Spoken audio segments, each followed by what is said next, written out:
Now, do you guys think Howard had a right to be offended by Ronnie and what he did, or was Howard overreacting? Oh, I think he had a right in the sense, as soon as I was in the back of the room when Ronnie was doing his speech or poem or whatever, and as soon as I heard that one line about Howard being an ass, I turned to whoever was standing next to me and I go, that's going to be the only line Howard heard, because it was the only line I heard. This is what I heard. My boss is an ass. I mean, because it was, we played that tape today, which was kind of hard to hear, but standing in the back of the room, people are talking, it's noisy, there's that speaker system, and then I just hear a lot of mumbling, and then Howard Stern is an ass. And I knew that would cut right through everything. That'll be the one thing everybody heard. Would you characterize Ronnie as a sloppy drunk? Yeah. Yeah, I mean, when he gets really drunk, he does things he regrets. So I guess so. Yeah, he's blacking out. I mean, okay, so here are the things that I've seen. Again, none of which bother me. I'm sort of in the whole thing, like with Benji. When Benji was acting wacky, say 2 years ago at the party, didn't bother me. I am just noticing this. All right, the Bubba wedding was a classic. Were you guys? You weren't working with us at the time, Jason. Were you at the Howard and Beth's karaoke? Yes, Valentine's party yeah. Where Ronnie took his shirt off and passed out in the King's Throne. I have pictures of it. Okay, that was another great one. And then there's been a couple of Christmas parties, and there's also been a couple of Ronnie's. I haven't been to all of them, but Ronnie's birthdays at Scores and Rick's that I heard have been in that vein. But he gave a weird drunken speech at my wedding too, which was very nice. But he was just going on and on about how I go to strip clubs and like all this stuff. And at some point, I was like, "Ronnie, does this go anywhere?" Was he like Zach Galifianakis at the rehearsal dinner? Well, another thing Ronnie did today was actually walk out. If you missed it, let's hear that clip. You've lost it. Your ego is way out of control. Dude, humble yourself a little. All right. You're out of control. All right. I'm done. You're drinking too much? Listen to me. Look at me. I'm done. What are you done with? What about an apology? What about an apology? Come here. Get in here. Get in here now. No, you're not apologizing on mic. What the heck was that? He just left. He left. He's done. Your worst moment, Ronnie. Why did you walk out, Ronnie? I was done. But you were genuinely hurt. And surprised, right? Ambushed. Well, I would say blindsided. Yeah. You didn't see it coming today, did you? No. But the funny thing is, everybody else did. Okay. All right. But I knew you didn't. And I knew that. Well, I know that feeling. I've been in your shoes. You feel so blindsided that you feel stupid, and you want to leave. Yeah, exactly. I don't want to hear anymore. Just walk out. When you went through your poem and JD read it, you wrote it. Were you worried about that ass line and being crass, or did you think, oh, he'll know I'm just kidding around and just being yourself? I guess. Yeah. Well, basically, if you listen to the end of it, I was complimenting him, but he doesn't get that. He just like. Well, how is it a compliment if you say some people think you're an ass? Some people. I didn't say me. I didn't say Gary said it. I didn't say you said it. I said some people, meaning it could be anybody. Media people, whatever people that always who's made fun of him and said he was shit or whatever on the air. The Pope. Whatever. Then I said how everybody here loves him, but that didn't translate into his head, I guess. I was insulting him and his wife, which I don't get at all. I'm sorry. Well, the only thing he heard was you calling him an ass. I mean, I didn't call him an ass, John. JD called. Well, JD, I didn't call. If you read the fucking goddamn poem, John, I didn't say Howard, you're an ass, did I? I said some people call you an ass. Well, Fred said I didn't say me. Fred said he had read it before. You showed it to him and told you might want to think twice about that. He never told me to take the ass part. I never said John was a pedophile. I'm just saying some people say John's a pedophile. Thank you, Sal. No problem. But JD, when you were reading it, you told me that you thought twice about that line. You thought Ronnie may get some shit for that. Yeah, it was definitely one of the odder parts of the poem when I did the first read through of it. But listen, I was just trying to power through it. I didn't want to. I wanted to be as entertaining as everything was made it out to be. Do you think Howard has a right to be offended by what Ronnie did or how he acted? I can see how Howard is offended, but I can also see how Ronnie was trying to. I can see how Ronnie wasn't actually. He was trying to say something nice, but in a weird way. I can see where both points of views are. It seemed to me just like listen, if Howard, I could understand now Howard's point of view about it. At the time. I didn't realize it at all. It just seemed more like a roast kind of thing. But hey, some people say this, but we all love you. That's what it seemed like to me. I think we're learning that it actually takes talent to write poetry, and that words are a tricky thing, and that it's all about how you arrange you've heard them the and- last fucking poem out of me around here. You're done. That's for sure.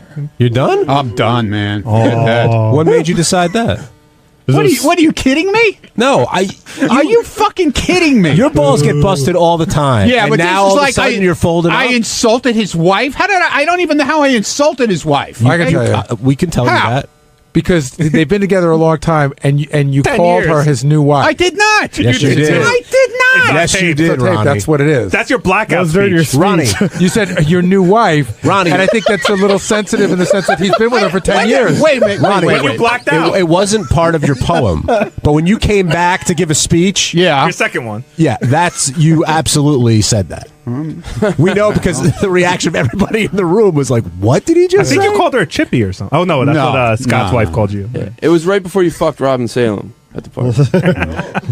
That was also funny because I had heard, and tell me not to get too many You subjects. ask me whatever you want, Gary, because I had heard that this might be the last time you have me on the air. Okay. So, I had heard that you said before Scott's wife got there that she better not start with me. I don't want not taking any shit from her. If she fucks with me, I'm going to give it right back to her. And then, like 30 minutes later, you guys were dirty Yeah, well, dancing. yeah, because first of all, I wasn't the one who was really hurt by the whole thing. It was Stephanie who was hurt by it. But what happened that she didn't give you any shit? I guess did she apologize? She apologized to me, and she also apologized to Rachel for last year. All right, so that's cool. What about the Stephanie? Yeah. Oh, yeah. Yeah, and to Stephanie. So it was all water under the bridge. See, but we didn't know any of that. Yeah. Worked it out on the dance well, floor. you guys didn't have cameras. Now, what that happened- Follow me around. No, you wouldn't Why? come in this morning because you were still mad at the other thing. Now, why did Howard think you were loaded when he first got there? He said you were drunk I from wasn't. the get-go. I don't know. I didn't even do a shot. I don't know what he's talking about. You, I don't know. You were pretty drunk when I first got there. I wasn't drunk at all, Jason, the whole night. Well, you don't remember giving a You speech? say you're blacked I out. remember giving it. I just wanted to see. We went out to dinner the other night. Doug Goodstein and Richie and Ganji and I forget who else was there. And he started this whole thing with, "Do you remember the speech he gave?" And everything with him, he's recording on his phone. I mean, we're out for dinner. We're supposed to be like we're on vacation, but everything with him is the TV show. I mean, you can't have a night where you just sit there and have fun where it's not. You know what I'm saying? Well, yes and no. I understand. Yes and no, because I think you were in here a little bit about So- a year ago telling me everything that Ganji ate when you guys went on that shoot in Texas. Yeah, well, you asked me and I'm answering. Dude, I don't care But- where this story's going. You were drunk at the Christmas party. But I wasn't drunk. Yeah, yes, you were. No, I wasn't drunk. You were worse than drunk. No, I you were wasn't. No, I wasn't. oblivious. No, I wasn't. No, I wasn't. All right, if you weren't drunk, how would you categorize yourself? I was high, having fun. Okay, here's a question: That makes if you more were sense. driving and you got pulled over, No, I wasn't driving. Would you? If you were, I would have went to jail. you would have gone to jail. But you'd be having fun. I would have went to jail, but I wasn't loaded to the point where you would have carry me out. Right. You know what I'm saying? Yeah, this guy walked out on his own 2 feet. What are we getting on Yeah, his exactly. ass for? Matt in Syracuse, you're on the wrap-up show. Hey, John. Hey, Gary. Love the show. Thanks, Matt. What's up? What's your question? No question. It's just rip Ronnie's ass apart. There's no question. No, go ahead. Make your comment, Matt. In fact, I think I'm ripping on Howard because I think if Howard's got such a problem with Ronnie's behavior, he continues to validate it by putting him on the air and making a big farce out of everything. If Ronnie needs to shape up, Howard's got to be the one to say something about it. Who would have ever thought that Ronnie would be the one to take himself off the air? Like, I would have swore if it came down to it, it would have been Howard kicking you off the air. What do you think of that, Ronnie? Do you think that if Howard were really, really upset with you, he wouldn't bring it up on the air? He'd talk to you about it off the air? But I don't know anymore. I don't know where he's coming from anymore. Did you talk about the party at all when you drove him in this Nope. morning? Happy New Year. How are you? How was your vacation? That was it. How's that new wife of yours? Yeah. So this literally came out of nowhere to you this morning. You didn't Yeah. expect to hear anything about the poem. Did you think you would be praised no, for the poem? I don't know. I thought it was halfway decent. I didn't think it was terrible. It's not like you rhymed ass was It's not- ass or anything. It's not like I cursed him. I didn't curse. He claims I cursed him out, but I don't get it. I just don't get it. I'm sorry. I just don't get it. All he did was hit me this morning with, below the belt with everything. Didn't bring up anything like good stuff. Like the one good thing out of the whole vacation was how I got great shit on Twitter and from people about the hosting the best thing of 2011. Didn't say a fucking word about that. You know. But, But rather hammer me to death. did you really expect that he was going to walk in, flip the switch this morning? And No. But You should hear how good Roddy was on the best. No. During this whole thing, you know, I could have got something out of it where I wasn't fucking stabbed. You know what I'm saying? Stabbed? Fucking stabbed. Well, he made an observation. It's not like he made it up. He didn't make up what you said. That would be stabbing you. Gary, I never said he. You can't win, Ronnie, I'm this sorry. is part of what Howard was making fun of you for this morning. You heard from a few people on Twitter that thought you did a good job, which I'm sure you did. Few people, and now Much you're making more than much more than a few people. Why wasn't this the conversation this morning? No. Okay, Jason, by the way, why are you hammering me now? Why are you in here busting my fucking ass now? Oh, I'm busting your ass because you're on that microphone right there. Okay, good. This was your part of your plan too, right? Yep. What? John called me last Bring him night. in here. It is never part of my plan to have Okay. Jason in here. Never. All right, whatever. He actually rolled in on his own. Whatever. But why Hey, did Ronnie's getting some good tweets right now. Hold on. Yeah. Oh, yeah. I'm getting great tweets. So Ronnie, did you I expect can imagine. when you were I in- haven't even looked, and I'm not looking. before you walked out? Okay, Howard hit you a little bit, but did you Right. expect like Robin or Fred or JD was in there? Did you think he'd have your back? No. Nobody has your back. Nobody. No. You could be 100% right. Nobody's got your back. But who's to say what right and wrong is? You can't win. I'm sorry. Is there That's it. anyone on record that will say that Ronnie was not drunk off his ass at the party? I think he was in control. Like I think he knew. Like I don't even- You have a Benji, you have a low level of credibility. What I mean is, I don't think Ronnie was like we've seen like people that are completely out of control at a party. Ronnie. that throw up or like Ronnie has to be carried out. Like he wasn't. I think he, for the most, I think he knew what he was doing. There were definitely drunker people there. I gotta say, but there's in between being completely sober and not having to be carried out are many different variations. Is there anything you did, Ronnie, that you're embarrassed about? No. There's one guy that was at the party that, at least in the back office, we all universally think was by far the drunkest person at the party. I know who it is. And that person didn't do anything. You wouldn't say, "Oh my God, Right. that person did this or did that." But if you ask me point blank, who was the most wasted at the party, I have an answer. But don't you think that that's because the person comes across as so laid back and conservative? Otherwise, you wouldn't have noticed. It was definitely part of you're not expecting it from him, Right. Even though we don't know him that well. But the other point is, at a Jason, certain you can say who it is. at a It's certain pretty point- obvious. At a certain point during the party, I'm pretty sure he had no idea who I was. Like, don't worry, on Howard TV, they'll see who it is. Who are you talking about? Your dance partner. Yeah, you were dancing with him. we'll have lots of pictures. of Tugging you two his dancing. tie. Oh, John Lieberman? Yeah. Billy and Reno, you're on the wrap-up show. Billy, you there? Oh, hey, good morning, guys. I kind of feel bad for Ronnie in this situation because I felt like all morning Howard was playing the whole ass comment, and then even when they played the recording of JD reading the poem, they cut it off as soon as he says, "Oh, my boss is an ass."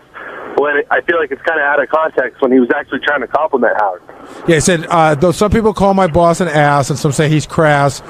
And what's the next line? But We think Howard and Beth are top class. Right. the problem was the setting. This wasn't a poetry club meeting. Understood, Jason, but he wanted me to read a poem. He asked me to do it. I'm explaining how the room heard it, not what was in the poem. Once you heard that line, ass, that's it. That's all people, like I'm just saying, like people start murmuring amongst themselves and they don't hear the rest of the poem after that. well. I'm just explaining to the guy on the phone, yeah, maybe when you're sitting and listening to it replayed back on the radio, it's a little bit different. But at the party, that's a lot. That's that line. Everybody heard that. Like, line. did you hear Robin's speach?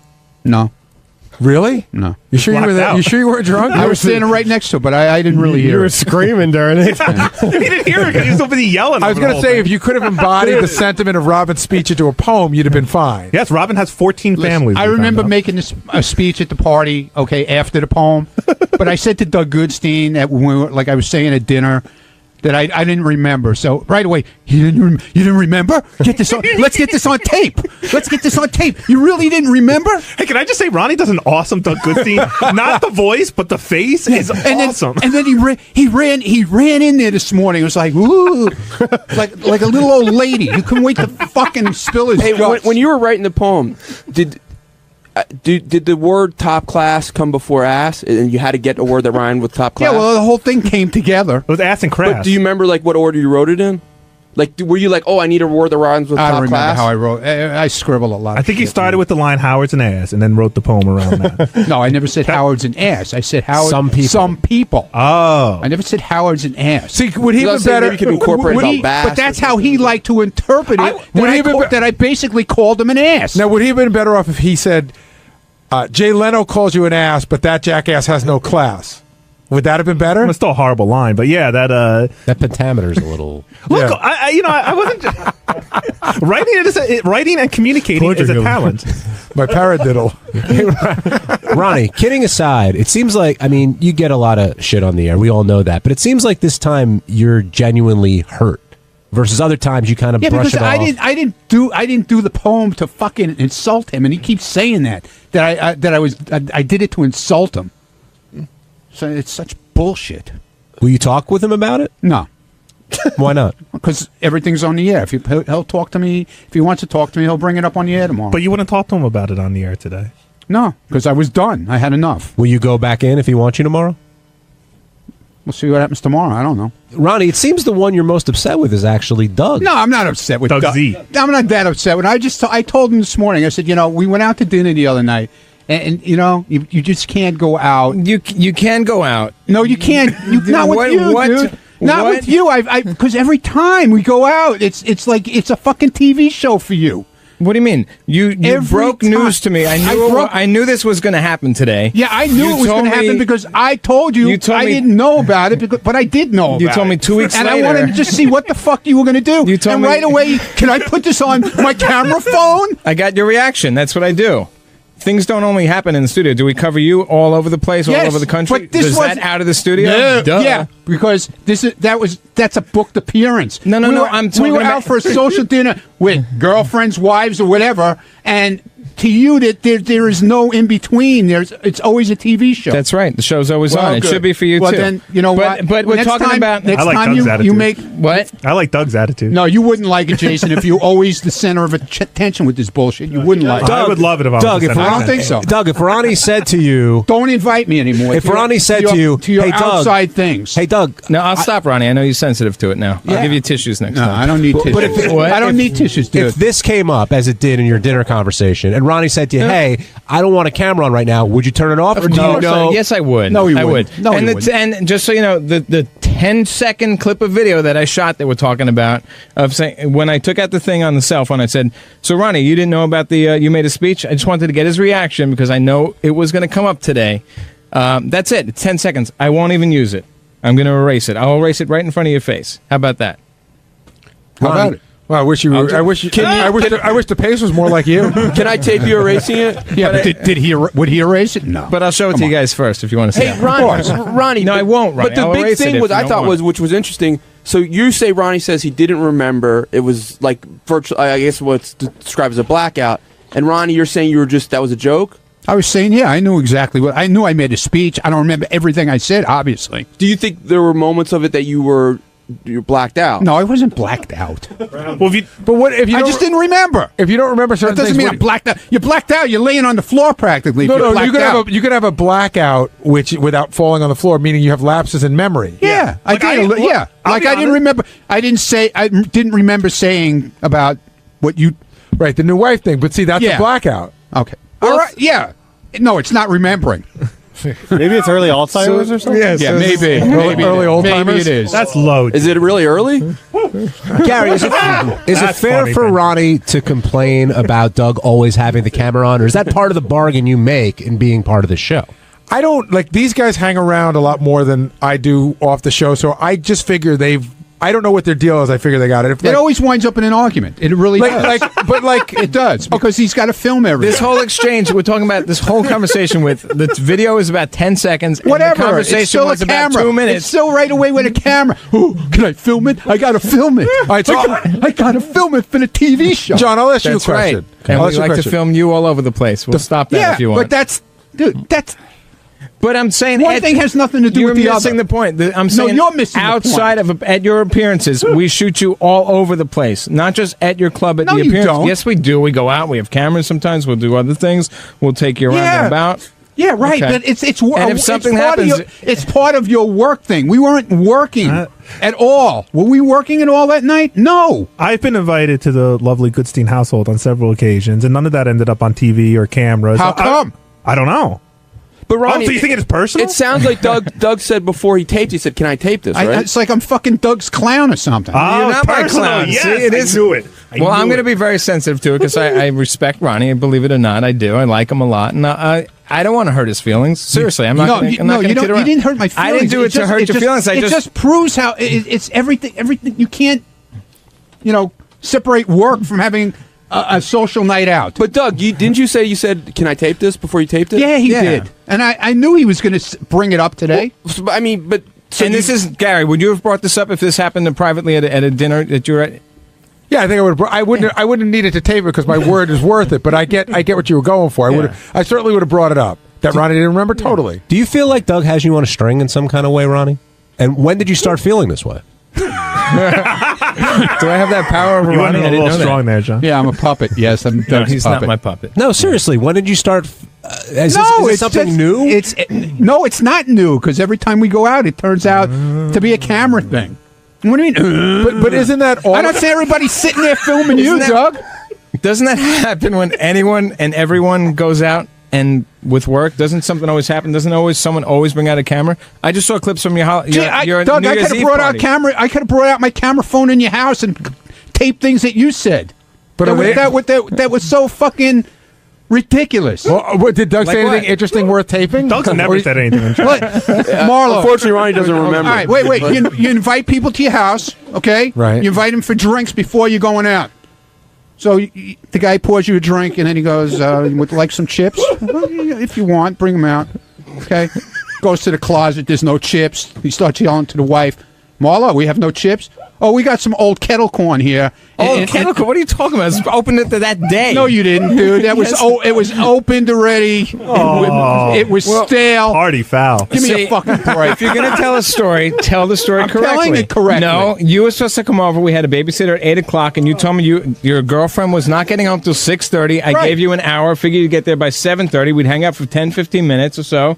Yeah, okay. whatever, half and, hour. And then you offered, But you and showed then up you at had nothing. you showed up Why at would 7. you offer if you don't have anything? I had plenty. Don't offer. I had a fresh bag of kettle corn. Yeah. I said, let me have an old bag. All right, Ronnie, Open the the bag that day, you dummy. The secret's out. So ridiculous, Doug. I know, he really got me there. Did you realize there was such angst between the two of you? I didn't even know they hung out. I swear to God. No, we hung out. And We we have a hang good out. time. We We have a hang great out time. all the time. But you know what? It's so ridiculous. It's got to be about the TV show. I thought I was the only one that got angry about snacks, but it's good to know I'm not alone. What I about- got angry because I didn't like. It was like all these little crumbs. It's bullshit. I agree in a with bowl, you. in a fucking bowl. Fuck and then up. he's asking his poor daughter, "Oh, would you like some?" There's nothing there. Oh. It was like little pieces, No, like it all the wasn't. bottom Oh of the my bag. God. So there's no So you're bullshit. saying- You gotta go get a bag of I Ruffles. wish I pulled out the camera. Doug starves the baby. Is that what you're Next saying? time I'm going to bring my own stuff with, so you have something Yeah, there. bring some dip. Ronnie, Oh, you're going to get yeah. upset tomorrow when other clips potentially come up that from a private party? I think he's talking about what There's you New shot at Year's your Eve New Year's parties. Eve. I didn't shoot anything. Yeah, see, I didn't. I wasn't there, but other people did. No, but people asked me. They asked me in advance, "Is it okay?" And I said, "Yeah." But Doug asked speaking you of too, spending- though. Yeah, but I knew. I said yes for a reason, just to see what was going to happen. That was smart. See what happened? Yeah, I see what happened. On Wednesday's wrap-up show, there was a lot of talk about transcendental meditation. Scott DePace doesn't believe in it, although we don't know why. Gary's doing it, Jason's doing it, Ganji's trying to do it. So we talked about it and what you believe, and as always, it ended up in a fight, because all good wrap-up shows just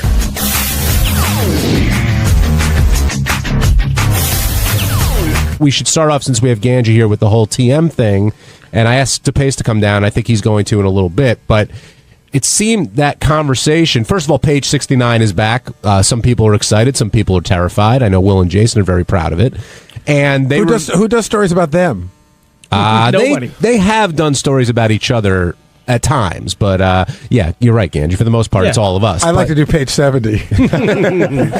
But today there was a story about Scott DePace not believing in TM, but that quickly went from Scott not believing in something he doesn't do to Ganji and him not having the time to do it. And we talked about this before. Once your name comes up, Howard just seems to zero in on you, and he said a lot of things about you personally, the way you're brought up, all that stuff. And I know you don't enjoy hearing it, but I mean, let's start from the beginning. Can you make the time for this, or are you just choosing not to? No, I'm trying to. I want to. So I'm trying to make time. What was happening? I've been doing it consistently once a day. So around. Oh, so you've been doing it the whole time? Yeah. Okay. Oh, yeah. I've been doing it once a day. So I do it every day around like 7 o'clock at night. So I do it in my office before I leave work. So I've been trying to do it in the morning. My biggest problem is not getting up early enough to do it where it makes sense. So what was happening is I was getting up early, and I was literally just moving from my bed to my couch and then re-falling asleep. So it wasn't like I feel like I wasn't getting anything out of it. I was just falling asleep in a different spot. Okay, so if you're getting up early, why don't you get up early, shower, eat, do all your stuff, and then try Well, it? then I just need to get up a little bit earlier to do that. So, But you were getting up earlier to do it anyway. But I feel like I need to be up and like kind of like a little bit of little active before I. Right, Just taking a shower is not going to make me not fall asleep on my couch. So before you did TM, you get up in the morning, right? And then what do you do? Wait, in the morning? Yeah, like you get up, like before I did TM. Right. All right, I get up in the morning, I take the shower, and I'm out the door in literally like 30 minutes. Okay, so do all of that, but get up 20 minutes earlier and then do TM after you get ready to go out the door. No, true. And the other thing was a couple times where I was doing it, again, I was falling asleep, and then I was like late for work. So don't you set a little time? They make a little app on your iPhone. I do, but I wasn't hearing it. For whatever reason, I wasn't hearing it. Really? You're one of those guys? It takes, Maybe TM it takes was like putting 10 him in alarms. a trance and he couldn't hear it. No, Oh, it takes you. like 10 alarm clocks for me to get up in the morning, and if I fall asleep, sometimes I don't hear it. I don't. Yeah, So- did you hear they made a movie about you? What's The that? smartest guy in the room. Gary, everything you say, whenever you say something like that, you're the exact opposite. You say the exact same shit. Yesterday, you tried to tell me how Apple TV is the best thing there is, and I'm saying No, I didn't say it was the best Xbox. thing. No, I mean, but see, here's we're not going to For turn you, this. it's your way. We're not going to turn this into a big argument.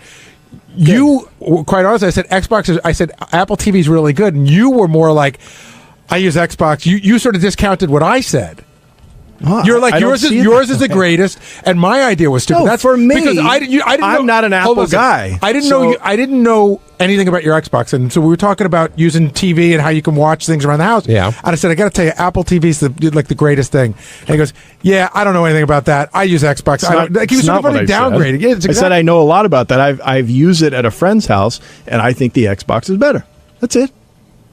Okay, now that you two have agreed to disagree once again. But Gary just doesn't understand that. He thinks, he finds there's no issue with with Will or whoever making fun of me for being mildly into religion, but yet you've got a view now on TM, and I can't make fun of that at all. I didn't say you couldn't make fun of it. Well, I didn't say Howard said it.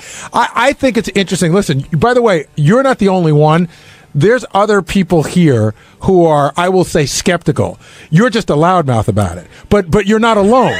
In other words, I'm not a loudmouth. I talked to one person, Doug Goodstein, about it, and then he yapped to Jason. Well, then yapped. He on was upset about it. I will tell you that Doug told a couple of people because he's a baby. It's sort of like and you're needs to- trying to, but you're trying to try out this thing. I'm confused though. Why is Doug upset? Because Scott put it down. Doug can't do it now. I get it. I get it. When you're in a room with a bunch of people you deal with every day, and then somebody that you, I guess Doug respects on some level, tells you that what you're doing is stupid and gay and a waste of time and a dumbass nap, you start to you're trying to find your way to do it in the first place. Now, I know Howard would say, "Oh, are you such a simpleton that Scott DePace's opinion matters to you? Just do your own thing." But it does weigh on you a little bit. Like, I know there's people here that aren't doing it, that think it's dumb, but they just don't say it to me. Can I watch you do it? Sure. I mean, there's nothing. Did you refer to Will it you as a watch? dumbass nap? Yes, you have. You did to me, too. Maybe. It sounds like something I would say. Yeah. But what about what Howard's saying? How could you not believe in something that you haven't tried? Well, I would say the same thing to him. He has not tried religion or Christianity, right? I mean, I think he has, actually. He has. No, I think he's tried Christianity. No, but he's tried religion. Well, not Christianity. Maybe That's Christianity. You should know what you're into. Yeah, he's into something different. Christianity. Christianity. Did I say it wrong? Richard Christie. Like 5 times. Christianity. That's right. That's it. Anyway, so I don't understand. In other words, I'm just simply saying that I agree. If it works for him, that's great. But don't make me out to be foolish or but nobody did. I don't believe it. But see, nobody did. What happened was you were making Doug out to be foolish for trying it. Doug and I are friends. I'm making. See, that's a deflection. And then, but you're just and then saying Howard says, "Well, you've never tried it. You don't know." You just said, "Hey, if I'm into religion, don't mock me for being into religion." But then Doug tried TM, and you mocked him for it, and you're like, "Well, that's just me being fun." But Howard and Will do mock me for, or they did once. I'm not even I don't Mr. remember Religious. that. Yeah, I don't think of you as very religious. But it became that I was stupid because I happen to believe in God, and that evolution perhaps is one of God's things. Well, I'm having a vague recollection of this. Were you one of those guys who doesn't think that evolution should be taught in school? I couldn't remember. No, it came up around that. I just said that I'm not willing to believe that a bang created all this thing. I think God is behind stuff, and that's it. I believe if there is evolution, I could care less if there is. If there is evolution, I think God is behind it. That's it. That was my simple statement that somehow made me out to be crazy. And I would just like to say that Howard basically said the same thing today, that since I don't believe in his way, that... But let's get to the core of it, because I just asked you about it. You just said, hey, don't mock me for being into religion. And then I said, well, why'd you mock Doug for trying TM? And you go, oh, we're just kidding around. Listen. But you just said, what if, how do you know Will and Howard weren't kidding around with you for the sake of the air? Well, that could be. But, you know... But you can't have it both ways. Well, of course, and Howard can't either, right? No, I'm talking about Howard you. Hold on, either. I'm talking about you. I'm talking about Howard. I'm talking about you. How is Howard having it both John, what do ways? you feel about it? Why don't you do it? What, TM? Yeah. Because it's not for me. How do you know? You haven't tried it. Because I've talked with Gary and other people about it, and I respect that they're doing it, but ultimately, it's just not for me. I sit in front of I sit in front of a TV for hours. That's my TM. Okay, I get away that way. Yeah, and I get it from golf. I don't need. But I'm not saying I don't believe in TM and it doesn't work for people. And it sounded like that's what you were saying to Doug and others. You were making it like John says it's not for me. Whereas what I got from what everybody said you said is you said it's stupid. People need to lighten up. No, but what do you think it's stupid? I can't. To me, it's something that I don't think I could use. I don't need it. That's fine. And that's fine. But do you think it's stupid? But amongst friends, yes, it's stupid. But why? Would I say it to Howard or you? I think your religion is stupid. So what's the difference in what I said and what you said? And you've told me as much. So what's the difference? I have not. I'm not willing. I wasn't in on that conversation. Of course, you've said it in the past. Like, what do you believe? No, I haven't. Yes, you and I don't have. talk religion. In this room, we've said it. Are you a devout Christian? No, we're not. But I don't think, Scott. I do think it's ridiculous that you say I don't believe in it. I don't think you know a lot about it, about what the purpose is, that kind of thing. But we do that all the time about every single subject here. How many of us tried the video caddy before we backed how silly it was? I pretty much saw how it worked. I mean, I didn't have to try. I don't play golf, so it doesn't matter. Well, that's ridiculous, though. If you believe it, see, you don't. I know. Play golf, no, hold on. I know that. I agree with Howard. This is what I'm going to say. I know that you're basically saying tripods are silly. I know that you should videotape yourself playing golf. I know that works. I'm not sure that the clamp you're selling is the answer. But it's one answer, but like not the saying answer. A tripod is ridiculous. No, there are just better tripods and clamps. But you don't you can't want a tripod on the golf course. You can't reinvent a clamp. I didn't reinvent anything. I made one and brought it to a market. That was it. So that's all I did. You're saying that you can call TM stupid with certain people because you have that relationship. With other people, of course, you can't. So who do you have that relationship with where you feel comfortable saying something like that? Most people here, but Ganji and Doug. If Will came to me and said, "Hey, I'm doing this TM," I'd make fun of him for it. Of course. Who are you not afraid to give your opinion to? Who would you rather not give your opinion to? Well, I wouldn't tell Howard that. I don't think I would. I don't think I would even say that to you. I think if we were riding up in the elevator and I told you I was doing TM and that was the first you heard of it, you'd probably chuckle. Inside, I would chuckle, and then I would tell you that I'm not into that. But we don't have that same relationship, Gary, Howard said when you first had the list of who was going to do TM, he went through every person and knew who was going to stick with it and who wasn't. That's right. Now, do you think were his and your assessments off? Did anybody surprise you? I guess Sal bailed early. Yeah, he thought that Sal would bail, and he thought that Ganji would bail. He thought that Jason and I would stick with it. And then how does he know that? Just a guess. It's not. He said on the air that Jason's disciplined. What the hell is? Who's he looking at? What do you mean? I mean, yeah. What's he? 300 now? 300 pounds? Oh, weight wise, you're saying? I mean, that doesn't look like a disciplined guy to me. Can you be disciplined in some areas but not others? I mean, I guess because, yeah, maybe he just chooses. All right, I'm not going to be disciplined when it comes to my weight, but everything else I'll be disciplined with. I don't know. Well, when he was describing everyone, he did say that about Jason. When he got to Ganji over here, yeah. Instantly, he knew Ganji wasn't going to do it because he can't stick with anything. Yeah, because of my weight. Yeah. Like, he's basing it on my weight. Well, is Ganji disciplined? I don't know, man. I don't know who's... That's a no, by the way. Yeah, that's probably a no, yeah. Well, but he also said, Ganji, because of the way you were brought up, you've always been coddled. I don't understand where he gets that idea from. Well, how was I coddled? I don't understand that. Well, I mean, I could tell you how we think you were. Right, tell me how. Your father ran a business that he did very well in, and you guys all worked for him, and you never really... I mean, did you have to work growing up except for him? Yeah, I had a paper route. I worked at Roy Rogers. I worked at a department store. Oh, that's right. You worked at A&S. Yeah. I do remember that. So you would describe yourself as just middle class, right? Yeah, we were not rich by far. Howard's under the perception that your father was a builder who was extremely wealthy and that you're a spoiled brat. Total That's his class. perception. Yeah, I grew up in Queens. I grew up in a shitty neighborhood in Queens. And then you grew up in a nicer neighborhood on Long Island. Yeah, when I was 18 years old. By then, I was already in college and almost out of the house. Well, so it wasn't like college boy. But that's definitely his perception. For whatever reason, he thinks that you were the spoiled brat of a rich kid. Look, growing up, my mother would buy our shoes from the supermarket, from Pathmark, and that plastic, the bin. You know what I mean? Oh. Like I didn't have money growing up. We were broke. Don't you think Howard feels though, if Ganji didn't get a job here at a young age, he never would have gotten a job at all? I think now that we're thinking about, I'm trying to think about things that have been said in the past, and I think the perception is that if Ganji didn't get a job in our field, he could always fall back on his father's business. I think that's the perception. Well, I see. Oh, so I lucked out that my father had his own business. No, I think I he's never just wanted to work there. It's not. I'm not casting aspersions. I'm just saying, in his mind, he's thinking like, well, you never really had to work that hard because you always had a safety net. Yeah, but that's like saying, like, I'm sure Howard's father could have got him a job where he was working. Everybody's dad can try to get their kid a job somewhere. No, but your father owned the business. Yeah, but but it's not like I was trained to work in construction. It wasn't like something I was planning to do as my plan B. I've tried using Ganji for construction. It was horrible. Yeah, I'm not. Really? He knows nothing. Really? I would think that see, that's funny. In my mind, he's like an ace. No, I hate it. I've always hated it. He was literally nothing better than a pair of hands to hold something. Now, Ganji has been able to succeed at the TM twice a day. We talked about that. But someone who has been able to do it is undisciplined Jason Kaplan. Yeah, I heard I'm undisciplined. What's up with that? Nothing. Scott mentioned that you're undisciplined because... No, I'm very disciplined. I go to McDonald's every day. It's hard to keep that kind of discipline up. Okay. No, listen, undisciplined would be if I was trying to diet and it was important to me and I ended up being like Tim or Ganji or, going on and off diets every 2 seconds. So you don't care if you're...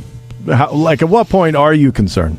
I don't know. I'll let you know when I get there. Hey, can I just jump in? When was the last time I was on a diet? You're saying I'm jumping off diets every 2 seconds. That story he told was from 20 years ago. It happened yesterday. I'm on diets every 3 days. Well, weren't you in one of our contests? Well, so was I. That was 8 years ago. That was for money.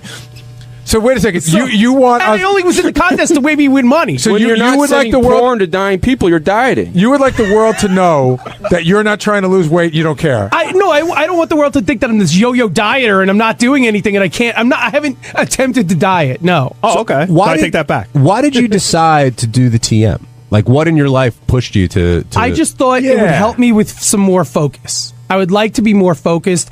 I was feeling like I'm always tired. And one of the things they tell you is you can get some more energy, so I always feel tired. And I wanted a little bit more focus. I feel like in this ADD world now where like I have my phone, I have 2 computers at work. I'm like constantly looking between like TV monitor, like I'm starting to feel unfocused. And I thought it would help me. And do you think you'll be able to get up a little bit earlier and do this now that we've talked about it? I mean, I hope so. And that's my plan. I'm trying to go to bed. I'm trying to transition into going to bed earlier. So each night, I'm trying to go to bed a little bit earlier. Well, if you take all these TM naps, you're not going to be able to go to bed earlier. They're not naps, though. They're really not, and they're not, and they're not sleep replacement. And they're not sleep replacement, and there's no spirituality involved in a sense. Like I don't believe in any religion. There's nothing like that. No, I never said that there was. I know, but just it's compared it to. again. I'm saying that you are just one person who thinks it's weird. I said in the air today, I find it difficult to talk about because people really think that we're in some odd cult. Describe it better though. You get out of this and suddenly you're like, wow, let me take. But on I didn't the say day. that. Or no, I'm trying to. I'll tell you. I'll talk about something that's. Are you talking about the benefits of TM? Yeah. I mean, Gary, something I talked about in the meetings. I'm on prescription medication for my acid reflux. I've stopped taking it. Wow. No, but that is just ridiculous. But why is it ridiculous? How could it have anything to do with your physical reflux? But it does. So you sound ridiculous. It does. So if I told you, do you think the Sarno stuff is bullshit? So hold on. No, do you think the Sarno stuff is bullshit? The way Howard describes it, yes. Howard describes it. It'll cure all back pain, and it's the cure for everything, which is I think is bullshit. It may help. There might be a certain case. I'm one of them. I can tell you right now. I went in and I was told to have an operation on my knee, which never happened, and I went to Dr. Sarno. So why can't this help Jason's reflux? Well, it is helping it. Well, let me just ask you this then. Yeah. Could it also have helped him to go golfing and relax that way? And then his reflex would I don't think. I think it would be there's no proof that golfing cures acid reflux. Can I just answer for myself for 1 second? Real quick, Jason. Okay. I'm very stressed out. I've been taking pills since high school for my acid reflux. I do plenty of stuff to try and relax. I smoke a lot of weed. I jerk off. I watch a ton of TV, which is John's version of TM. I do plenty of. I'm not play golf, but I have my own versions of relaxing. None of them have shown any results. I have not changed my diet. I have not changed my exercise habits. The only change I've made in my life is TM, and I've stopped taking pills. Now you can say for whatever reason that's fact. That's just fact. Maybe you didn't need them in the first place. Okay, well, I couldn't go a day without taking a pill until a month ago. John, maybe it'll cure your diabetes. What? Try it. TM? Yeah. John has a disease. I'm skeptical of that. I will admit that.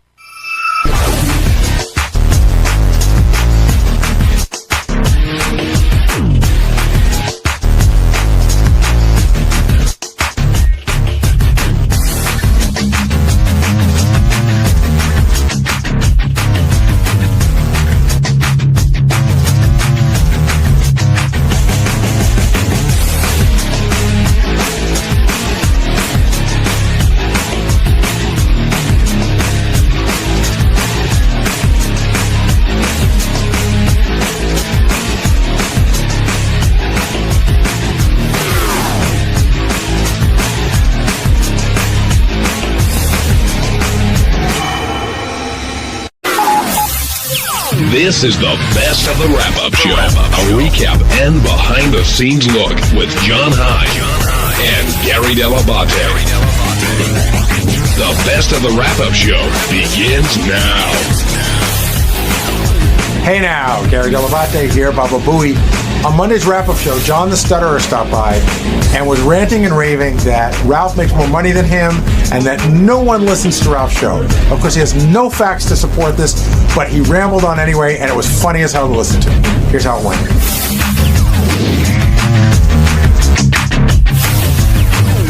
Kevin was a big part of today's show with Maria. Another big part of today's show was John the Stutterer, who came by.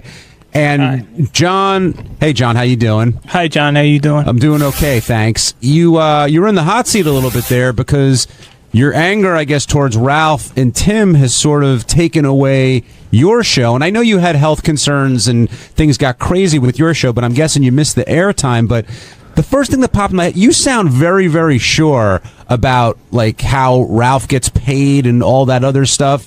Where did you come up with that? And do you feel like you sort of got that off your chest today and did some good there? Well, I'm glad that I got it off my chest, obviously, John. Yeah, I have been a fan of the show now for many years. And Ralph, as we all know, is Howard's longtime boyfriend and number one buddy.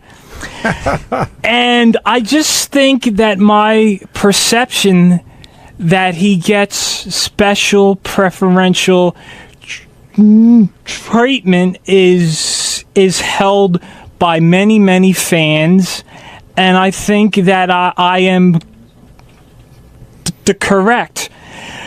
I just know. For example, his stupid show, The Geek Time. Hardly anyone listens to it, but yet it is still on the air. But John, you state that like it's a fact. No, but I know I'm that. A fan. I listen it to that. has hardly any. And think of the guests he has, the huge guests that he has on that show. People. I mean, by the way, Ralph is Ralph. We all know what Ralph is, but you can't knock that show. You can say Ralph sucks because that's your opinion, but to say that nobody's listening to the show, like Tim has a way of knowing Howard was right. And believe me, if no one was listening, it would be gone. No, wrong. But why do you think you're right, Gary? Ralph gets paid more than Riley. But how do you know that? John, you still haven't said have established. Are you just assuming he does? The interns. His show. Listen, the fans that I come in contact with, no one even knows when the show is on. People know when Riley's show is on. They know when the intern show's on. They know when Jackie's show on. When Jackie's show is on, no one knows when Geek Time is on. Okay, two things. He does not deserve to get paid more than Jackie. First of all, Riley, the interns, the mutt on the Superfan Roundtable. But you quit over. He does get paid but more. John, and you all are afraid John, of Ralph. and you all hold Ralph in this. You all hold Ralph in great hold on a second, reverence. I'm going to get that. And you all hold his opinion dear. May I say something? No one cares about his opinion. He's an ugly 47. He's a 47-year-old, no talent, burry face, big nose, lisping, snaggle-toothed, no talent, low life scumbag. Okay, he's all right, John, ugly, give me a chance to talk. 47, John, I got it. 47-year-old prick, and call in Ralph because no one cares what you say, and 99% of the fans agree. And Geek Time sucks. Well, no one John, listens to Geek Time. All right, hold on. Let me just say one thing. And I say, hold on. Wait. Stop. Who do boycott? Geek Time. John, let Gary talk. You'll get your chance. Go ahead. You've heard the fights that Ralph and I have had. Right. They're legendary. Right. So clearly, I am not afraid of Ralph. Other people have fought with him. I don't think anybody's afraid of Ralph. And I don't know that he's held in high esteem. He is. We do find him interesting. I like when he calls a wrap-up show, but that's an opinion, not a fact. And your poll of call who knows now when with the fans, and you ask them about Geek but it's a Time. very unscientific Oh, poll. no, it's not. The people in your little world, like in other words, have you traveled to California? Have you you don't know that everyone. You just know the people that you hang out with don't like Ralph's show. So it's unfair to say you know it for a fact. And I'm telling you, Tim is coming down right now to tell you that Ralph does not get preferential treatment or any more money than anyone else. Now, John, I think he does. John, you got to let I know what Tim, you think, you but gotta you don't know. let Tim talk, and then you can say what you want. 'Cause you said some not so nice things about Tim either today. I'm shocked. I thought John and I were very close. It really blew me away. I guess we're not vacationing together now. What did you call him today, John? No. Well, I called him fat, and I referred to him the way that the great Riley Martin does as a cheap motherfucker. Left out the Jew part. I mean, no, I love the Jews, but I do too. Yeah, but no, I just feel that if I were to do Straight Talk again, that I should be paid equal to what that no talent, ugly old 47-year-old, big nose, berry face. I'm going to interrupt you. I talk over you. How do you know that you're not? How do you know that you're not paid? Because there's no way that Ralph is only getting paid $150 a show. He's getting paid more than Riley. He's getting paid more than Mutt. He's getting paid more than Jackie. Tim, do you want to address this? I don't comment on anybody's salaries or what they But make. I know he's getting. But you don't know. You're guessing. You feel it, but you don't know it. We treat everybody here as fairly as humanly possible, and there's not a lot of money here. Me. No. There's not a lot of money. You have a great opportunity. I know that this man here agrees with me. John. I know he does, but everyone's afraid of Nobody's everyone's afraid of of that Ralph. ugly 47-year-old prick. You saying He's Doug Goodstein is 47-year-old. He goes to clubs. He's a 47-year-old club kid. But if he goes He's to a clubs, prick. he goes to clubs and he picks up chicks. Does that make you jealous? Is that part of it, or do you not care? Why are you? See, everyone I'm here he's afraid. defends Ralph. I'm not defending him. He's a prick. I'm playing devil's advocate. He's a prick. He's a prick. But he's a prick to you. He's a prick, yeah. But doesn't make him he's a prick to 99.9% of all of the fans. John, why don't you know that? Wait, John, why don't Ask him. John? Get it. John, Ask him John, right now. I'm asking you a question. Why don't you think Ralph is calling in to engage? I mean, do you think he doesn't really care about what you think, or do you think he may be afraid of you in some way? Well, no, he's not afraid. He doesn't care, but I know why. But I'm just saying, he's a 47-year-old, no talent asshole who doesn't, and no one listens to Geek Time. No one listens to No one him. listens to those directors No and stars and one producers he listens has on to that show. All No those guys have one huge followings of listens themselves. Of to course it. they do. The reason Ralph's not here. No one listens to it. Because he went to the club last night and he hasn't woken up yet. No He was one out late. listens to it. Well, John, thank you so much for coming down. He's an ugly 47-year-old prick, and Ralph, fuck you. Hi, everybody. It's Sal Governale. On Tuesday's wrap-up show, we discussed my yeast infection and if my penis smells. Richard Christie took a whiff, so he'll have his input there as well. We also talked about my foreskin and how I have foreskin Friday and do great things with my foreskin, like make cannolis out of it and Freddy Krueger and John Travolta. So, lots of good things to talk about. Plus, I give you some good homeopathic advice on how to maintain your penis, keep it clean and fresh and serene. No Vaseline, if you know what I mean. Fuck her in the spleen. Give her a good lean. You make a good tea. Enjoy.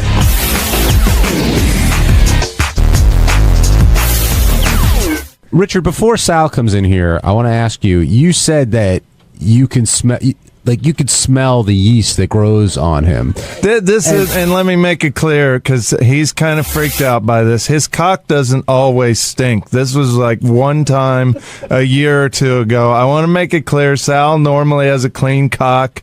On this one day, I happened to get a whiff. It was like his cock drank coffee, forgot to brush its teeth. Exactly. Yeah. See, Gary, it sounds like Richard's backpedaling a little bit here from what he said on the Sal, air. you could tell Sal was genuine. He's like, no, but like you could tell Sal was sort of offended by that. And at first, Richard was like, no, it does. It really does. And then by the end, you were disclaiming like you just did.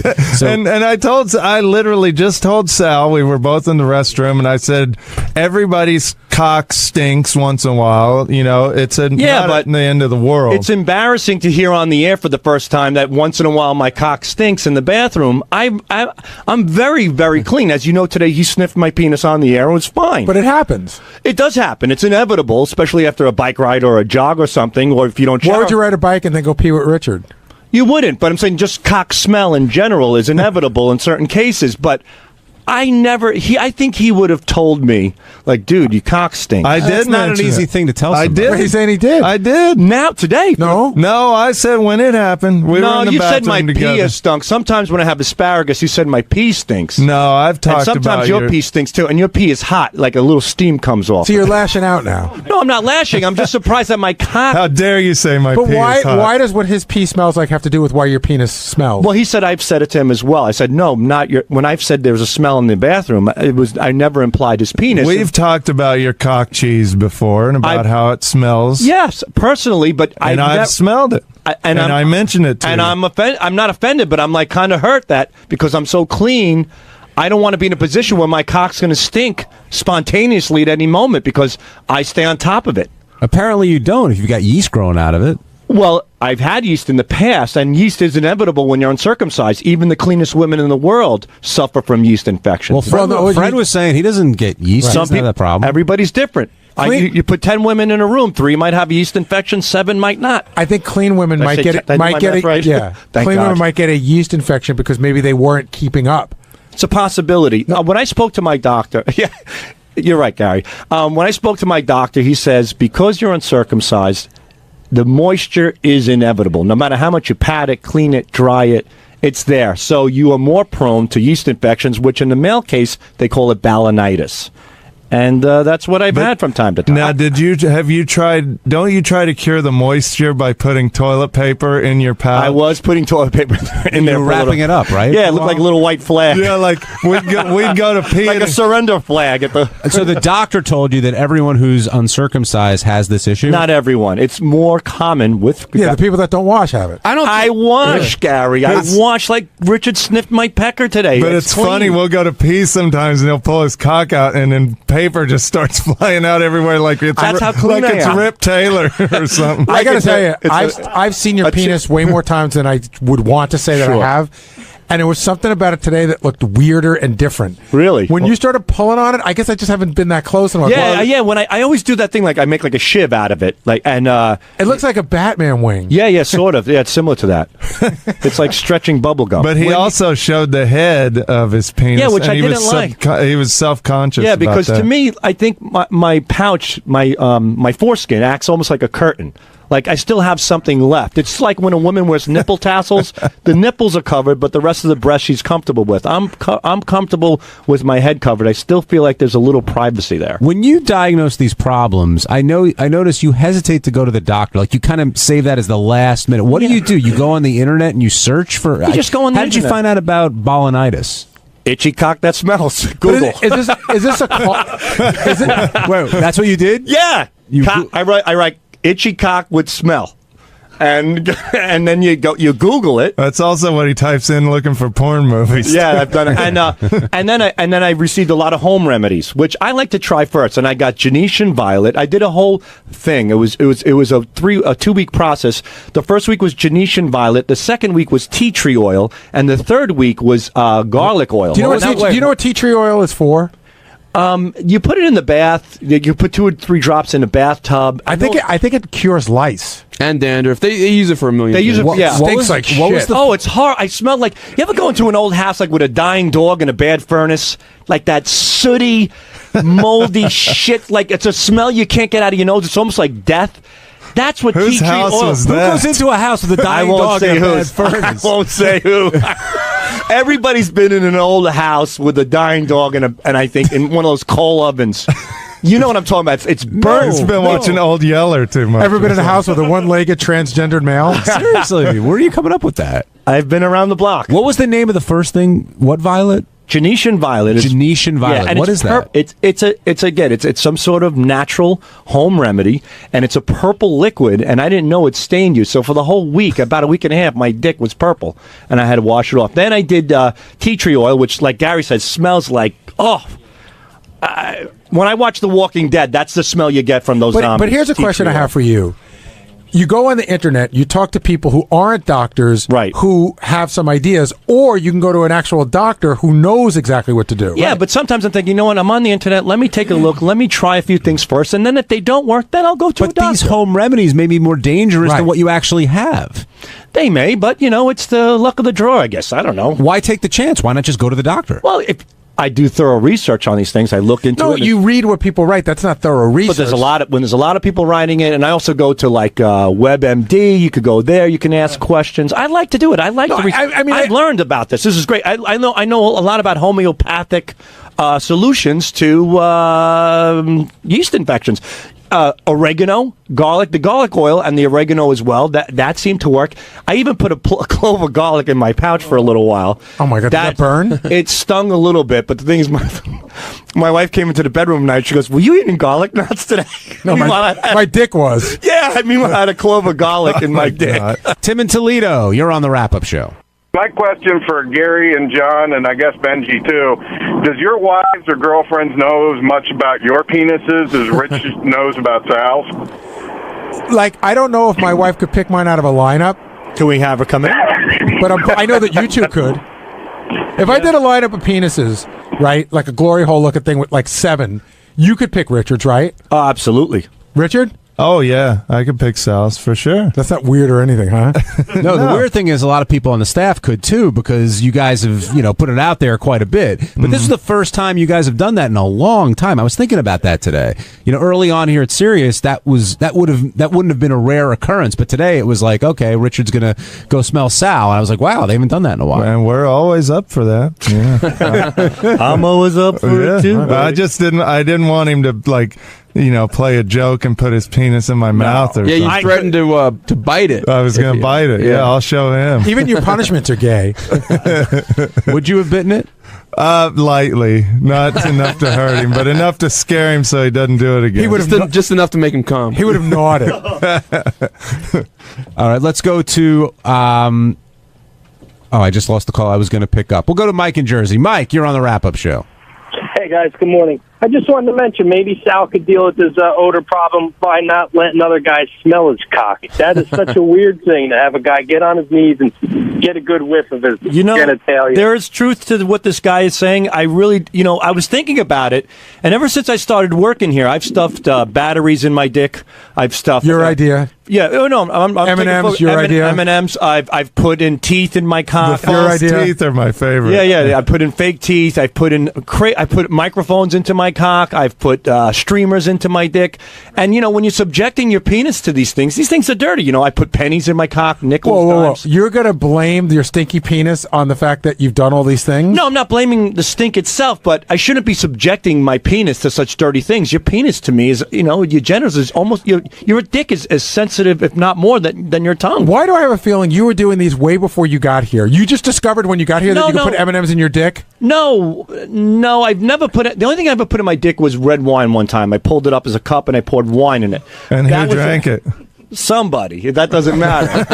But the thing is that... So how did you know you could get M&Ms in your pouch? I did. Well, again, I put wine in it in the past. I do pull it up. And one day I was hanging out with Richard. I don't know. And I don't know how... Guess what's in my pouch, how it came into fruition. But I stuffed something in there and we started laughing about it. I think it was... And that's how it happened. And ever since then, I've been putting things in my cock ever since. But the point that this gentleman is making is that he's right. Like I'm too, I'm freestyling a little bit too much. I'm too open about it. I'm too a little careless. Do you think that you could cause trauma? Is that what you're thinking? Not It's like a health thing? Yeah, it's a health thing. I mean, like you shouldn't put pennies on your dick. You're not even supposed to, handle loose change without eating and then eating something without washing your hands. I'm putting it directly on the source. Actually, you shouldn't have your dick out in front of another guy if you want to work your way all the way back to the beginning. Right, yeah, and I don't. On the Howard Stern show, it's different. But believe me, I don't walk around with my fucking schlong, swinging around. Does that ever come up on WebMD? Like, have you put M&Ms in your penis as one of the symptoms to check But you probably have the most resilient and toughest dick out there because it's probably immune to all these germs. It might be. It's like they say with antibacterial soap, the more you use it, supposedly you're not as immune, but your dick gets in touch with all this stuff and it probably makes it better. It handles the grit. Does this mean the end of Foreskin Friday? No, Foreskin Friday is a huge hit, and that's going to continue. You're going to still ask everybody and who's around for ideas and stuff like that. You should talk about that. How you kind of put the genius behind the creation of Foreskin I generally Friday. right now there's a big dilemma. It's a think tank. Yeah, every Monday I come up with ideas, and by Wednesday I throw the ideas to the boys, to Will, Richard. What kind of ideas? Like remind me of what Foreskin Friday is. Foreskin Friday is I do something with my penis every Friday on Twitter because there used to be Titty Tuesday, there's Thong Thursday. So I said, how about Foreskin Friday? How about we celebrate my foreskin, and we do stuff. So. Who's we? I don't know. I think me and my cock. I look at it as a friend. So I came up with Foreskin Friday, and I like for Cinco de Mayo. I did Pouchy Gonzalez, which was my foreskin through Speedy Gonzalez's face, And then I did when John Travolta with all the massage stuff going on, I did Saturday Night Foreskin to Saturday Night Fever. So stuff like that. And then I did holidays, like a lot of holidays. And then I was going to do in Piranha, like my dick looked like Piranha from the movie. And Rich goes, oh, it looks like a grotesque monster. He goes, go for more of a monster theme. And we were talking. He goes, how about Foreskin on... Foreskin Kruger? Yeah, Foreskin Kruger. Freddy Krueger. Right. And I said, how about Nightmare on Foreskin Street? And so what's the dilemma? The dilemma is as these great ideas come into fruition, great ideas also dissipate. And I'm coming to the bottom. You know what I mean? The well is starting to dry you can out. make it a firecracker for 4th of July. I've thought of a lot of things. I got a question for you. Like I did the cannoli, which was a huge hit. Thursday is Flag Day. do you think it's wrong and bad taste, say, if you had an American flag and your penis was one of the stars? No, I would probably get a little flag, like the little ones you stick like into a grapefruit on a cocktail, and I'd take that flag and I'd wrap it around my penis. And you don't think that would upset some people? It's a flag. Has Arbor Day happened yet? You plant a tree in your penis? No, but the one time I didn't do Foreskin Friday was for Good Friday. I said I'm going to meat? No, none whatsoever. You drew the line there. Yeah, I said I'm keeping the good in Good Friday, and I put a little fish. I didn't show. You should have put a pizza on it. That's what everybody orders on Good Friday. That's Catholic. Steve, what do you want to say? Yeah, Gary. The best is though on like Thursday, you'll be sitting there working, and you get a tap on your shoulder, and it's Sal, and in his serious voice, he does the, "Hey, I'm working on something. I'd just like to get your thoughts on it if you could." This one is, what was the Kiss one? Oh, that was Gene Forskimmons. What do you think of Gene Forskimmons? And then his cock on his phone is in your face, and instead of Gene's tongue hanging out, it was my dick hanging out. So it was Gene Forskimmons. Where's sounding That was a board big for hit. that? That was over I think close to 100 retweets.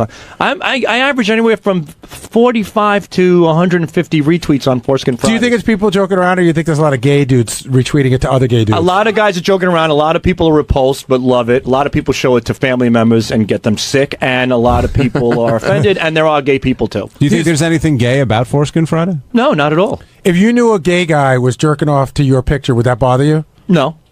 But I don't want to see it. There are guys who now follow I hash marked Foreskin Friday, and I saw other foreskins. Oof, I will never do that again. So I do apologize to anybody else, but at least I'm trying to make it common. What was wrong with the other foreskins? Why is yours interesting and the other ones are gross? It's like smelling your own shit. Yours smells fine, but, Richard's might smell awful. It's just one of those things. On Wednesday's wrap-up show, we talked about the blossoming film career of Ronnie Mund and how other people have taken on film roles while still being on the show. Does it bother Howard? Is Howard supportive? Is he jealous? Which I don't think he is. And it turned into a conversation where Ronnie explained his motivation for his new role and how it's just another step in the ascent of the stardom of Ronnie Mund.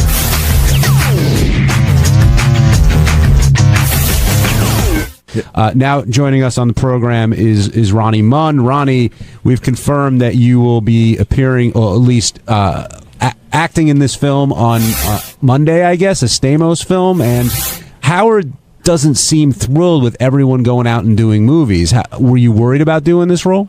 No, I talked to him about it. Do you have any idea how many lines you have? No, I'm supposed to get them today. But do you think it's a big part, or do you think it's a small part? I think it's probably small. According to what I just got an email from them. Actually, they heard the show this morning. I guess they were saying that a Stamos film is not a junk film, basically, and don't compare it to Sal and Richard's movie, that kind of stuff. Well, I think they're working on a whole other level. And basically, it says I'm playing myself, whatever that means. But you're not Ronnie Mund. You're an angry guy at a strip club. Or are you Ronnie Mund? Ronnie Mund? Like we'll say in the credits, I don't know if my name is Ronnie Mund, as the part, but I'm playing myself as probably like a host or something. So how do you plan to approach like the character? Like, how do you see yourself? How are you going to prepare? The usual, carrying on like a lunatic on stage. That's what I'm seeing. Is there anything special you're going to do to get ready for it? Because you doing it just going out with the guys is one thing, but being filmed, I mean, that's a different ballgame. Well, I think if I try too hard to think about it, it's not going to work for me. Would you consider getting crazy drunk? No, maybe a drink or two, maybe. Are you a good actor? Crazy drunk. You act?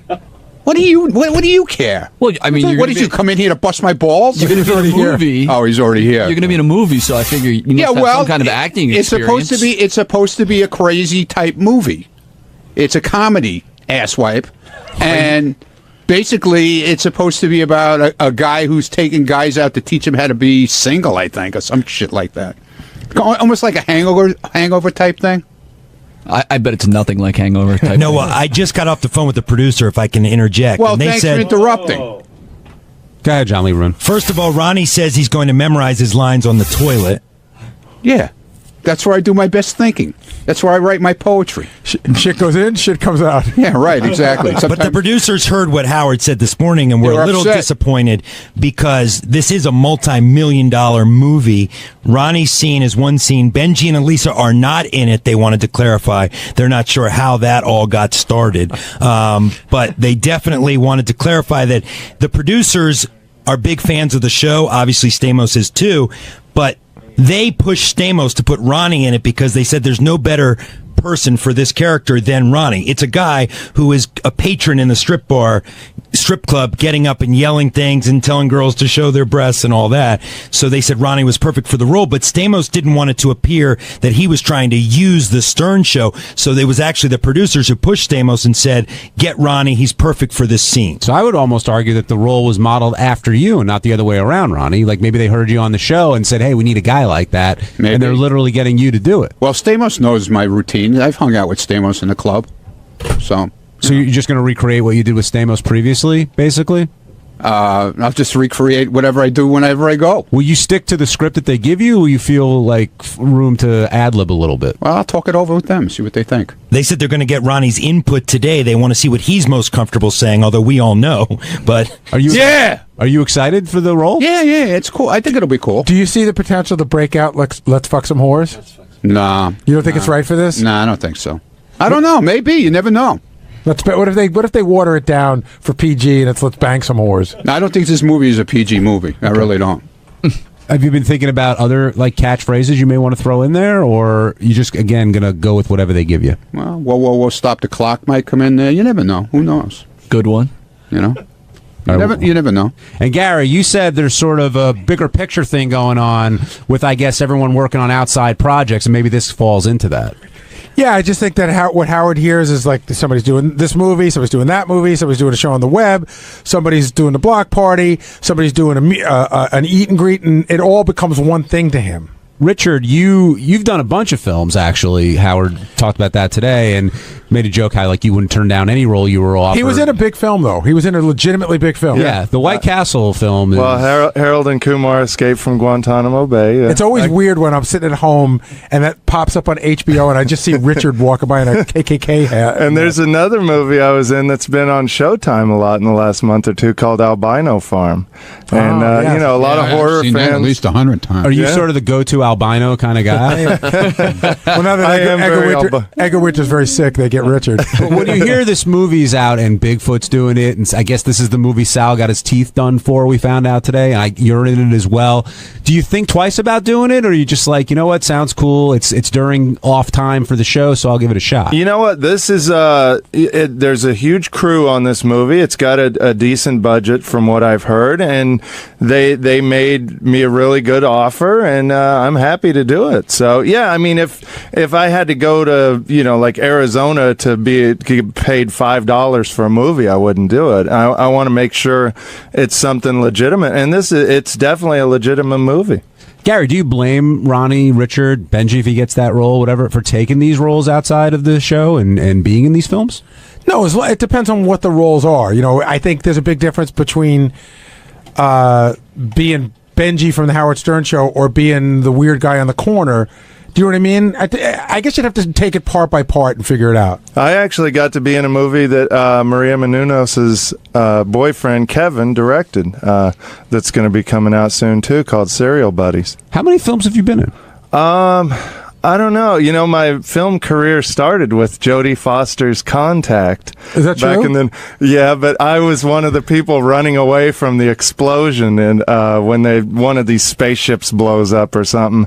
And then I got to be in Tom Hanks's From the Earth to the Moon. I was hippie smoking in laundromat parking lot. I have to say, in the history of the show, probably the greatest role that anybody on the show has ever gotten ended up on the cutting room floor, but I saw it because Cameron Crowe sent it to me.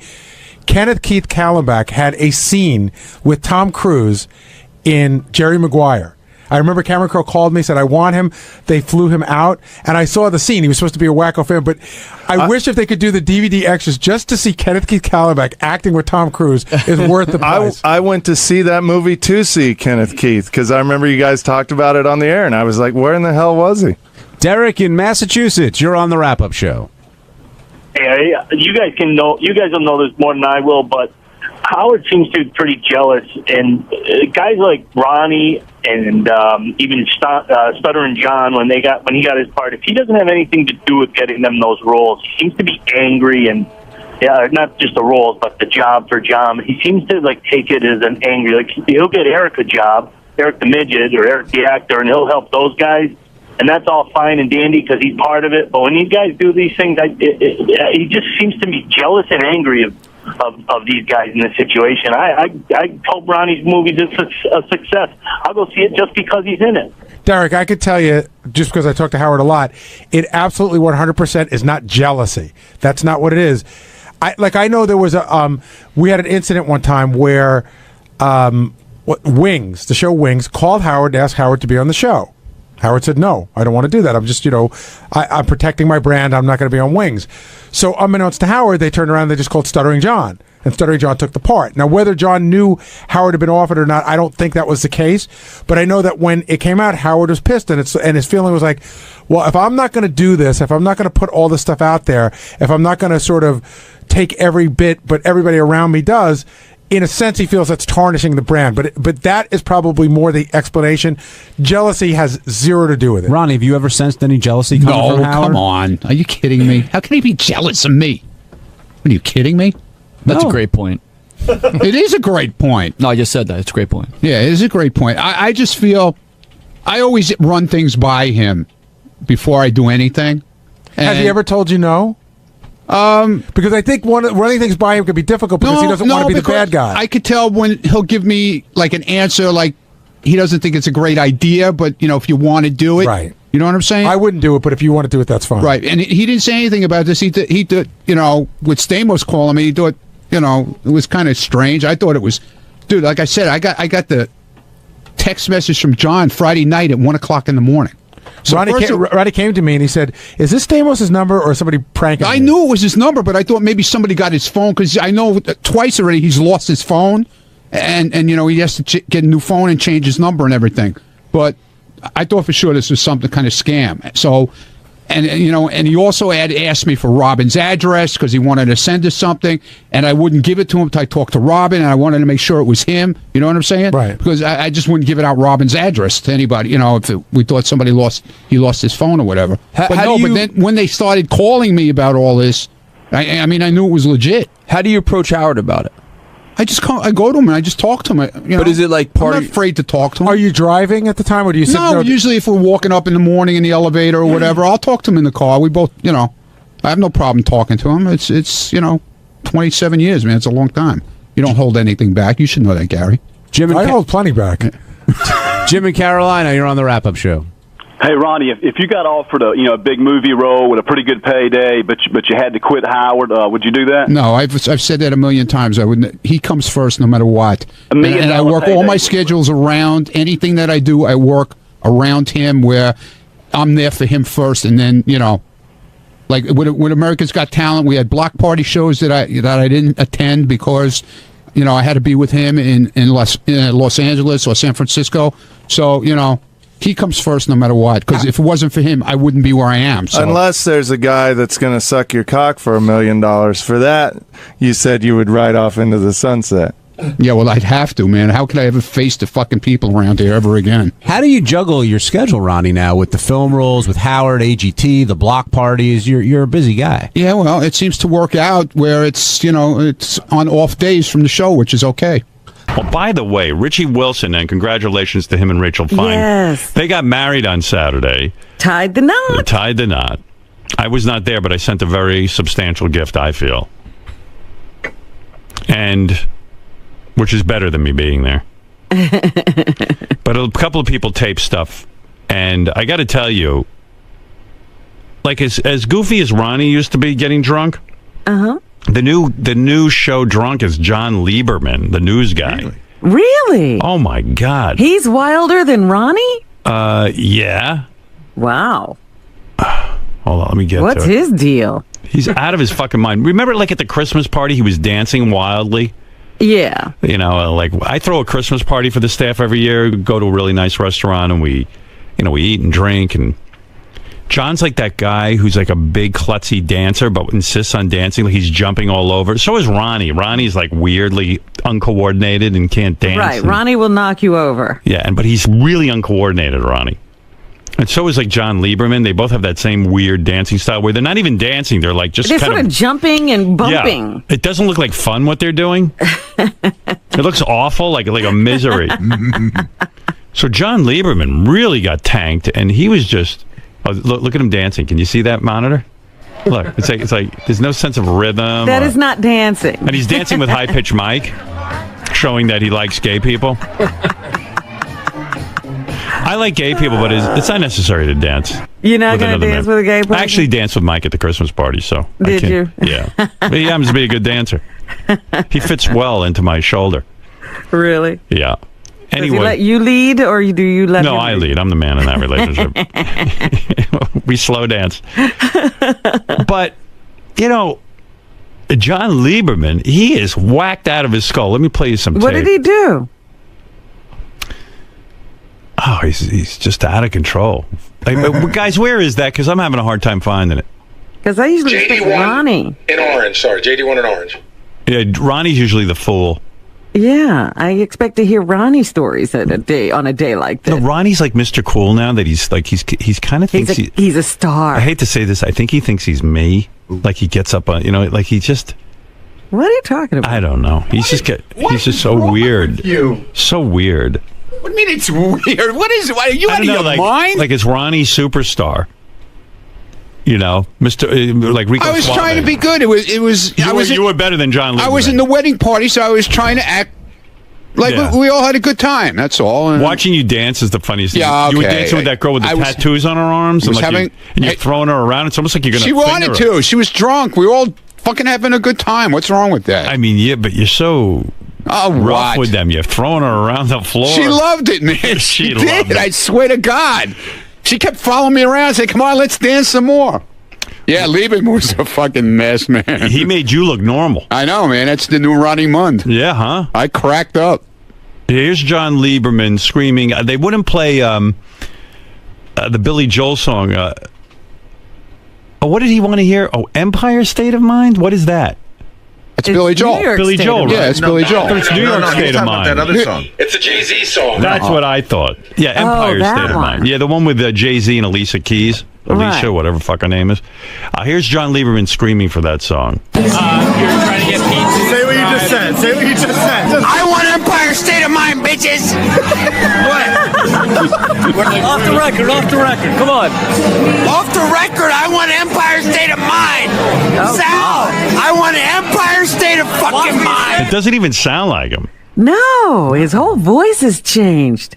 I think he has a special dance for Empire State of Mind. Oh, he's got a special dance for everything, man. And his voice, he sounds like he's possessed. It sounds like it sounds like Reagan from The Exorcist. Yeah, it sounds like it's on high speed, but it's not. Yeah, fuck him. Hey, John Lieberman, what do you think of Jameson liquor? Never heard of it. You fucking pieces. I'll kill you. Are we playing Empire State of Mind or not? Does this guy have a fucking... I asked for him. Like, is he a guy that looks like he'd be into... Empire State of Mind. He needs that song. Now, what's that song playing in the background called? I didn't hear it. Isn't that the Amy Winehouse? No. Listen. I asked for Empire State of Mind, and I want the song played. Jay-Z, Brooklyn Nets, it's a fucking inauguration. That's what I'm saying. How can you even hear it with him? Yeah, you can't even hear the song. I am officially old. I hate weddings. I hate all that noise. I hate people yelling and drinking. I just want to be alone. Where is John? How come he's not in here? I don't know. Probably still hungover. No, he's here. His eyes are a little bloodshot, but he's here. What is it, JD? I know the song playing in the background. What is that? It's some Amy Winehouse song, but it is Amy Winehouse. It's the theme to this show called Secret Diaries of a Call Girl. There he is, Ronnie Mund. Party animal. But John, I think if he was one of these, like you're the guy who ruins his reputation at the office party, because I think he was one of these like solid news guys who's not a fucking maniac, and like your true colors come out of these things. Look, here's the thing. Now he's all sedate. Here's the thing. I have a bad habit of I don't drink often. Right. But when I do go out, once every few months, couple months, I tend to have too much to drink, and your girlfriend is like mortified by you, like you want to dance and she doesn't because she's embarrassed by how you dance, and then she lets him go up on the dance floor and he just makes a complete fucking ass out of him. She stood in the corner the whole night away from him. Look, let me just clarify. I don't want to sound like Tim, but I work very hard during the week, very hard. You do. And sometimes I have to let loose. So I apologize to Richie and Rachel because I didn't want to take the focus away from them on their special day. You did. And so I feel bad about that. That being said, I think everybody can relate to getting drunk at a wedding and yelling and dancing like crazy. But I'm not a mini Ronnie Munn. Oh, yes, you are. Oh, you're worse. Listen to the goddamn tape. Okay, but no wonder you're a mess. And to be fair, they were egging me on too. I mean, they're putting microphones in my face. They're throwing me softballs. I mean, But I'm not going to make an excuse. Right. I made an ass out of myself, and I apologize to Richie and Rachel. Here's John talking about his coworker Lisa G, and I thought your lips were a little loose here. Lisa G annoys me the most because she reads to me the Post every morning and I know news. I don't want to talk about the latest celebrity who was caught with no underwear on. I don't want to talk about the latest celebrity who's dancing with another guy. I want to talk about news. What does my audience, our audience, care about? They don't want to hear about red carpets and this and that. They want to hear about what fights are going on, who's shitting in a bathroom. Let me ask you this. Let me finish out. All right, Steve. Not Steve. John. I mean, when you hear that, John. Lieberman! When you Wow. hear that, what do you think? What were you drinking? I always drink vodka and soda with a splash of lime. Wow. Well, the splash is really helping. Thank you. But what really does that make you cringe or? Of course it does, Robin. I am embarrassed. Of course it does. I am embarrassed, and I apologize to Richie and Rachel. You might need more splash and less vodka. Well, I won't be drinking at any more functions in the future. I don't buy that. Yeah, of course, guys like you will always do that. But hey, Ronnie, I heard you cried at the wedding. Is that true? What? I didn't cry. It was a little. What happened? Teary? I got teary. I don't know. I don't know what happened.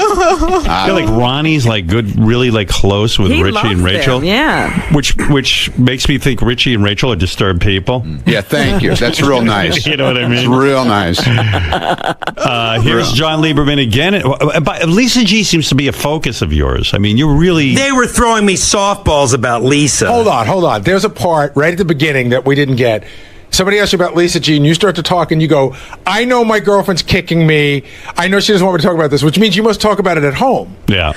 Look, here's what I talk about. I come in the morning, and Lisa knows this. It annoys the shit out of me when at 5:15 in the morning, I'm going through the newspapers that I go through online, getting my day ready at 5:15, and Lisa is flipping through the Post, asking me the most innocuous questions, like this morning, how much do men's loafers cost? I don't know how much men's loafers cost. I'm trying to read in for the day. Yeah. Sorry. So Shuli says that too, that she asks annoying questions back. Like questions nobody cares about. Shuli brought up the other day, or high-pitched Mike, that Lisa should have a limit on how many questions she's allowed to ask in a given workday. Yeah, Lisa, what is it with you in the like? Why do you care how much men's loafers cost? Honestly. Or why can't you read the paper without making those utterances? Yeah, Lisa, what's up with that? Hi. Lisa. Seems like everyone who works back there are annoyed by your questions. Is that true? Yes. They're not going to stop. Ronnie loves you. Yeah, I was reading the Post today in the fashion section. Right. And I went shoe shopping this weekend, and shoes have gotten, they're crazy. Right. And John told me he shops at Payless Shoes. I said, well, you're lucky. I can't wear fake leather. And that's all it was. Yeah. But no, really, I go nonstop through the post. I just talk to myself because no one else will listen. Guys don't care about that. Yeah. Why can't you Why can't you not wear leather? No, fake leather. Why? Like the plastic, because it would hurt my feet. I have really bad feet. Why? I don't know. We're just curious. We're just trying to understand your world. That's all. Yeah. No, really. What does she just ask nonstop questions? It's more statements that she wants a response from. Like this morning, it's like, oh, Danny Bonaducci is back in the news. And like pause, and she wants a reaction, but I just keep typing as hard as I can on my keyboard. It is a reality TV show. You are missing out on great stuff back there. You need a camera, and you can. I have my own talk show going. But it's not just one comment here. I mean, I would venture to say between 5:15 and 6 when the show starts, you're talking about 20 to 25 comments from Lisa. Wow. I think Shuli once taped all of Lisa's comments or something. I know he keeps a list. He keeps a list. It's like the top 30 dumbest things Lisa's ever said. Where's Shuli's list? Hey, Shuli, where's your list of Lisa questions? Did you stop that, or do you still do it? Go over there. Well, John's just deflecting. He's just deflecting. Oh, it is interesting. We'll get back to his drunken take. So I have here, Howard, we have a Twitter page that we set up, Michael and I, High Pitch Mike, called Lisa G-isms. Right. By the way, were you at the wedding, Lisa? No. Mm-mm. Oh, you weren't invited either. Right, I wasn't invited. Yeah, certain people were not invited. Me, Will, who else? I heard Tim Sabian was running around the hall screaming, why am I not invited to the wedding? He was like really shook by it. Yeah, he was upset, I heard. Yeah, like screaming in the halls, I'm not invited! Oh, dear. What was that about, Richie, with Tim Sabian? You know what the weird thing is? There were over 20 people not invited, not just the 4 that were singled out on the air. There was over 20. I understand, but Tim took it real hard from what I'm hearing. He didn't act that way towards me. He was happy. I heard he was screaming. And who wrote me that note that Tim was screaming in the hall? Who I think wrote Sal that? wrote it. Oh, Sal wrote it. Yeah. Yeah. On Muldred, I saw it. Yeah. News to me. Sal, what was Tim going on? apparently really likes weddings. Dude, he was like a baboon on fire. He was. What is this? Scott Salem was invited, but I fucking wasn't. And he's screaming, going up and down. Will, were you invited? And I'm telling you, you really wanted to be. You really wanted. No, I says, what are you guys doing this weekend?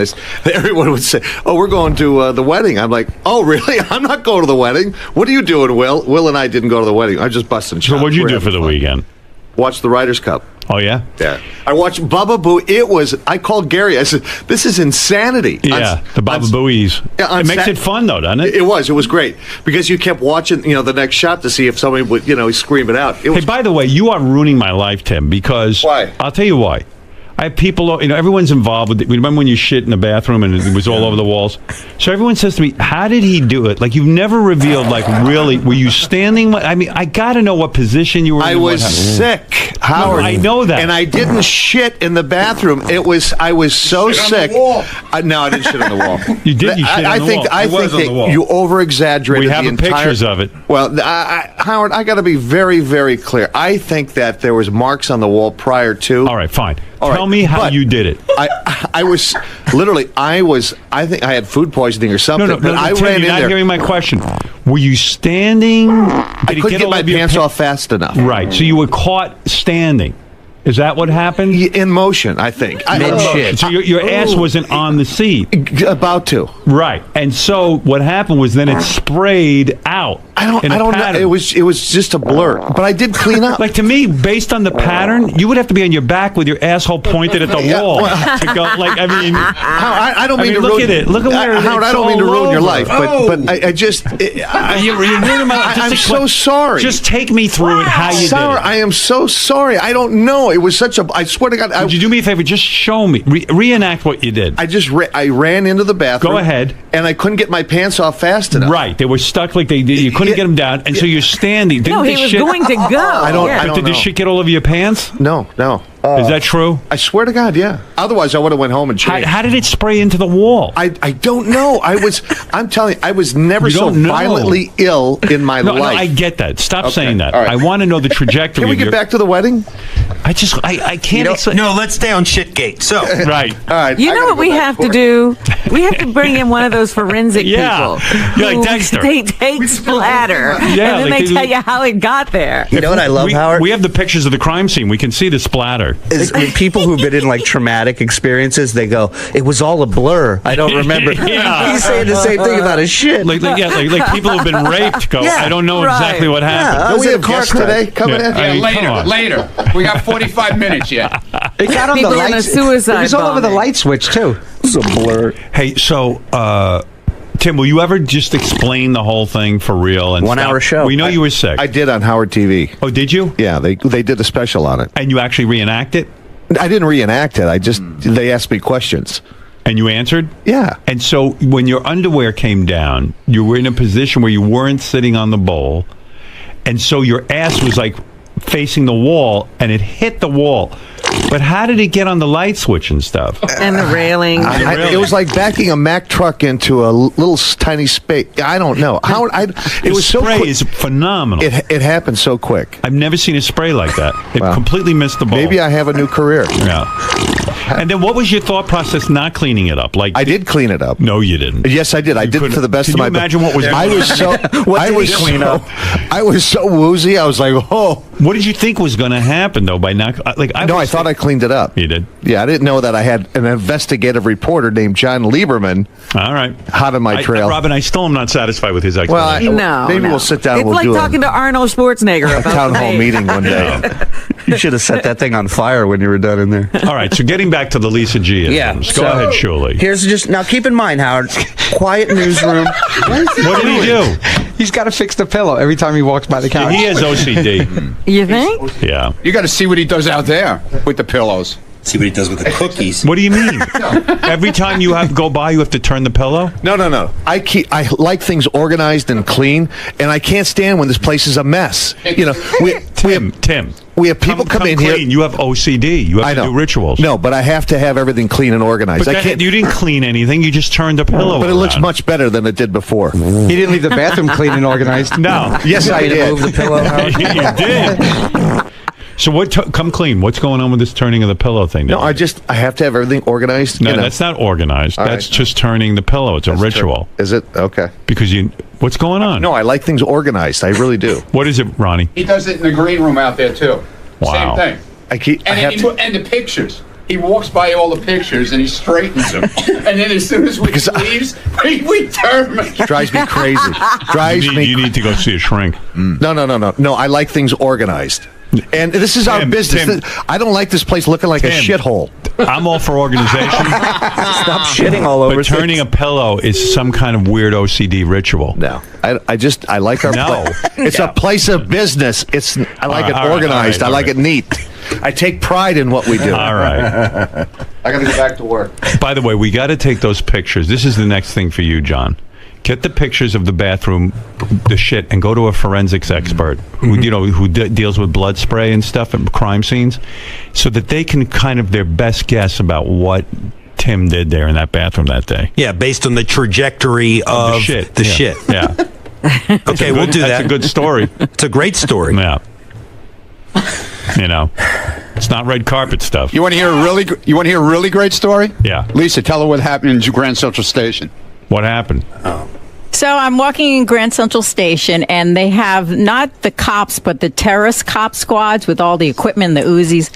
And I overhear them saying, "Yeah, and did you hear that Ronnie wants to eat Lisa G's ass?" And we're supposed to be on high alert. Howard, I couldn't believe it. I was so embarrassed. And she texted it to me from Grand Central. I couldn't believe it. Are you getting, and be honest with me, are you getting at all into the whole Ronnie fantasy thing? Like he's going around telling everyone how he's going to, do all these wild things to you. Is it turning you off or is it turning you on in some weird way? It's not turning me on at all. It's not. I disagree, Howard. What? I do. Come on, stop it. Because she's asked questions. All right, so when everybody thought she was into Benji, right? Yeah. She's asking the same type of questions about Ronnie. She's asking, like, she goes, "Oh, Ronnie's in a bad mood today. Is everything okay at home? Is everything okay with him and his girlfriend?" Like, she's very interested in Ronnie's life right now. And the only other time I saw that was with Benji. Oh, stop. And the ass-eating I ask a lot of expert that she questions. called. Yeah, and she but- called an ass-eating expert or something. Some ass expert to ask him about ass Great eating. story. So is that turning? Like, is he seducing you somewhat? I mean, are you No, thinking but about the him? reason why I ask questions is why would a man who's in a happy relationship at home even say these things? Why would that even be on his Because mind? guys can focus on more than one woman at once, and be, All right. you know, he can be into his girlfriend and into you at the same time, and she's giving him a free pass to fuck you. So, like, he's completely on fire about Gotcha. that. You know, is there any chance this is going to happen? Ronnie thinks so. Lisa, are we any closer to this big thing happening? No, not right now. No. Not right now. Right. It's never a no. See, if Lisa had been at the wedding of Richie, It might have happened. Yeah, it might have happened. Well, Ronnie has the whole thing planned out already in his What's head. his plan? Ronnie, tell him your plan. Oh, yeah, the told me Trump the plan. Hotel. Yeah.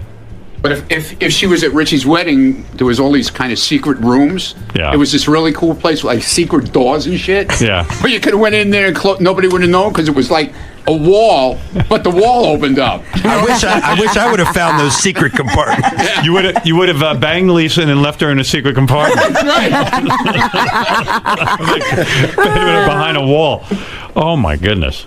I think Ronnie tried to get some at the wedding. Did you? Really? What? Did you try to have sex at the wedding? With who? Steph. No.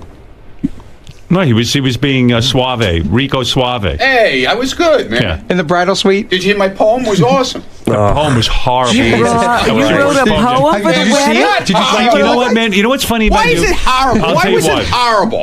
Because Richie and Rachel are actually really close friends of yours, and they asked you to make a speech, and then you make this speech, and you read this poem that, first of all, look, I told you, when he wrote me the original letter to be my limo driver, Yeah. I told you it was like in large block letters with like crayon. Oh, stop it. You're so full of shit. You wondered if he was Look at old it. enough to Look drive. how he writes, Robin. Look at that. There's It's a the ransom Oh note. my God! Yeah, it looks like a ransom note. This is the poem that Ronnie read. Oh Yeah, my God! so what's wrong with It's it? written by like a 4-year-old.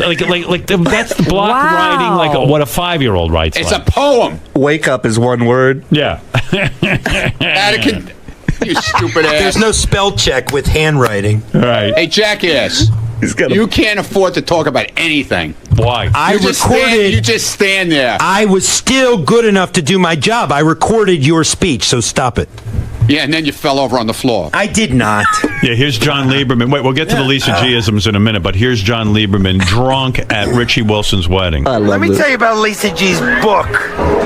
I think it's fiction, and fiction means made up. The sex part is made up. The cookie part is real. I deal with facts, Sal, and in the past year, I have not heard any factual information to indicate that Lisa G has had sex. This is what I'm telling you. She talks about her cat, and she talks about cookies. This is all I can tell you. Perhaps, let me finish, Sal. Perhaps she has hidden these sex stories from me. By the way, you yell when you're drunk. Doesn't that hurt your voice? I mean, you're a professional. No. Let's be clear. It was loud in there. You know, you're not getting the full context, too. Yeah. Uh-huh. They were lobbing up softballs to me and egging me on when I was in a slightly inebriated state. Wait a minute. So, when you're lobbed a softball, you hit it. And nothing I said was not factual, number one. What is it, JD? What do you want I to was going to say, he said he was able to do his job. Later on in the night, when Stephanie caught the bouquet, he was so out of control, he couldn't ask a simple question. I had to take over from the interview. Play the clip. I was interviewing Stephanie about marrying. You know what? Calm down. Hey, Ronnie, calm down, Ronnie. First of all, number one, I wasn't there to work. I was there as a guest. JD, Thank you, what Richie. happened? Number two, I'll explain what happened. One second. Let JD get in there for a second because he seems to see it differently. Well, He was just standing, he was with his microphone, like, slurring his questions to Stephanie. I was like, hold on, just give me the microphone, I'll ask so Stephanie you were the more question. articulate than John little Lieberman. bit. Wow, and you were not able to do your job. I have the interview. I was interviewing Stephanie Fine. First he slaps me on the ass with his hand, then he grabs the microphone out of my hand and says, I can conduct this better, and starts interviewing. Listen, you have the clip. No, I don't. Look at him. I love how All right, talk to me about Lisa G-isms, because John complains that in the newsroom, and you complained of this too, Shuli. This is why we started Lisa G-isms. All right, go ahead. So it's quiet newsroom, everybody's doing their job, right? And then you hear stuff like this. She's grabbing her shoulder. She goes, "I have baker's shoulder from this weekend from baking so many cookies." So these are statements; they're not even questions. And then she waits for everyone to talk. Yeah, the Today Show needs their own channel. Okay, there's one. What? Yeah, I'm like the white Omarosa. There's another one she threw out. You said that? I'm the white Omarosa? Yeah, I'm trying to think from maybe with the whole Richie thing with the original invite list. I'm not sure. I don't remember when I How's said that. Jason's back hair? Have we done an update? That's a good one. I need to decompose. I meant decompress. That was actually a good one. God, I don't think Ryan Seacrest sleeps. And neither does Lisa with these fucking questions. Right. It's 3:00. I'm thinking about dinner already. Wow. True. This is all stuff she throws out there for us to... I love it. I'd read a book of that. Those are great tweets. And what's annoying to you guys is there's a certain crunch time in the newsroom where you guys have to get all your stuff together, and I guess Lisa just keeps throwing these things out while you're trying to concentrate. Yeah, like we have stories that fall through. I got to come up with another story, and then in between that, I hear, I just bought flavored seltzer water.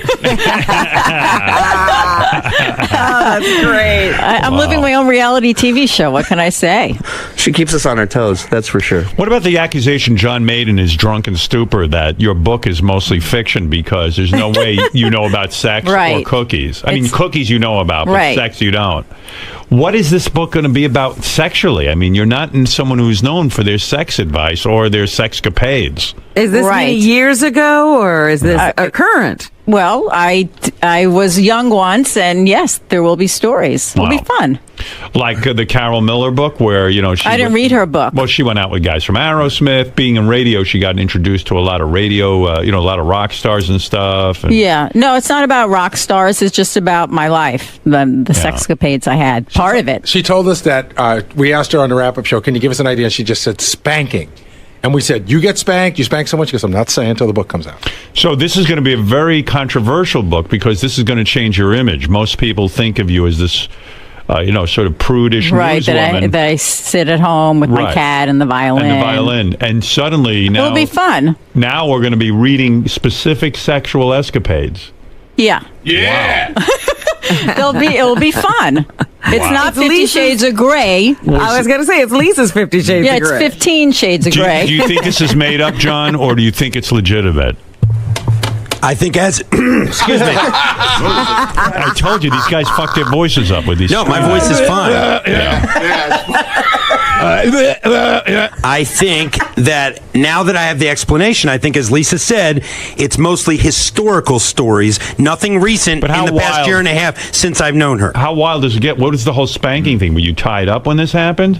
I'm not saying that's just part of the story. Did you overhear a neighbor spanking somebody while you were making cookies? Crazy. Did you ever have one-night stands that you'll be talking about? There'll be some good stories. Wow, good for you. Okay, we look forward to the book. It sounds like it's going to be explosive, more explosive than Tim's shitting. I'm sitting here wondering if John can make the voice that he made while he was drunk at the wedding. You know what he sounds like in wrestling, the managers for like the tag teams, the guys who are screaming out stuff. That's what he sounds like. Hey, Howard. Yeah, I mean, it's uncomfortable. You're trying to get pizza. Say what you just said. Say what you just said. I want Empire State of Mind, bitches. Let me explain Empire State of Mind. I had just read a piece in the New York Times about Jay-Z's first show at Barclays, and I thought it was a very touching review of Jay-Z coming back home, so I had Jay-Z on my mind at the wedding, and I wanted to hear Empire State of Mind. You're the last guy we would think would be obsessed with Jay-Z. I enjoy Jay-Z. Yes. There's one other thing that a bunch of the guys pointed out to me, and Shuli says this happens when John gets stressed out in the newsroom, but this happened the other night when he was drunk. He scratches his face to the point where it's almost like self-mutilation. I want to show you this picture. Let me see. Oh my God, you are bleeding off John's from a your cutter. forehead. Why do you do that? I have sensitive skin. And when my forehead itches, I scratch it, and it becomes red. It's not self-mutilation; it's sensitive skin. But Julie says it's like a stress. Like he'll come into the newsroom when he's particularly stressed out, and he's all scratched up. Like You know, it's funny. I do that too. There's a certain person that whenever I talk to them on the phone, I actually had to stop talking to them on the phone. I would start to scratch my skin so hard it would bleed. Really? Like that, yeah, because they were driving me nuts. So, I mean, I don't know. I mean, if you know, whatever you're doing there, you got to really examine it. Guess we got to get rid of Lisa. I'm kidding. You think it's Lisa who's It's a joke. No, it's a joke. You weren't at the wedding with Lisa. I have sensitive skin. Yeah, you got sensitive skin. Ronnie, just stop it, will you? Do you guys want to hear Ronnie's poem that he read? Yeah. Yes, I do. So Richie, again, we're at Richie's wedding with beautiful Rachel Fine. How was the wedding night, my man? Did you have a good time? Yeah, I mean, you guys have been living together forever. So. Yeah, it was a really great night. Do you end up fucking, or do you like, hey, we fucking up? We did. After the ceremony, we went back to the hotel, screwed around, then we went to an after party. You wear rubber? No. So what'd you do? Just pull out? No. So you came inside her. So you're already trying to have kids. Oh, she's on the pill. Beautiful she's on the, she looked. Yeah, she did look beautiful. I like her dress. She looked very beautiful. Aww. Yeah, and no one can figure out why she married you. Neither can I. I mean, it's crazy. I still can't figure. It's really crazy. It's like Stockholm syndrome. She's way into you. The shit you put her through, and she married you anyway, man.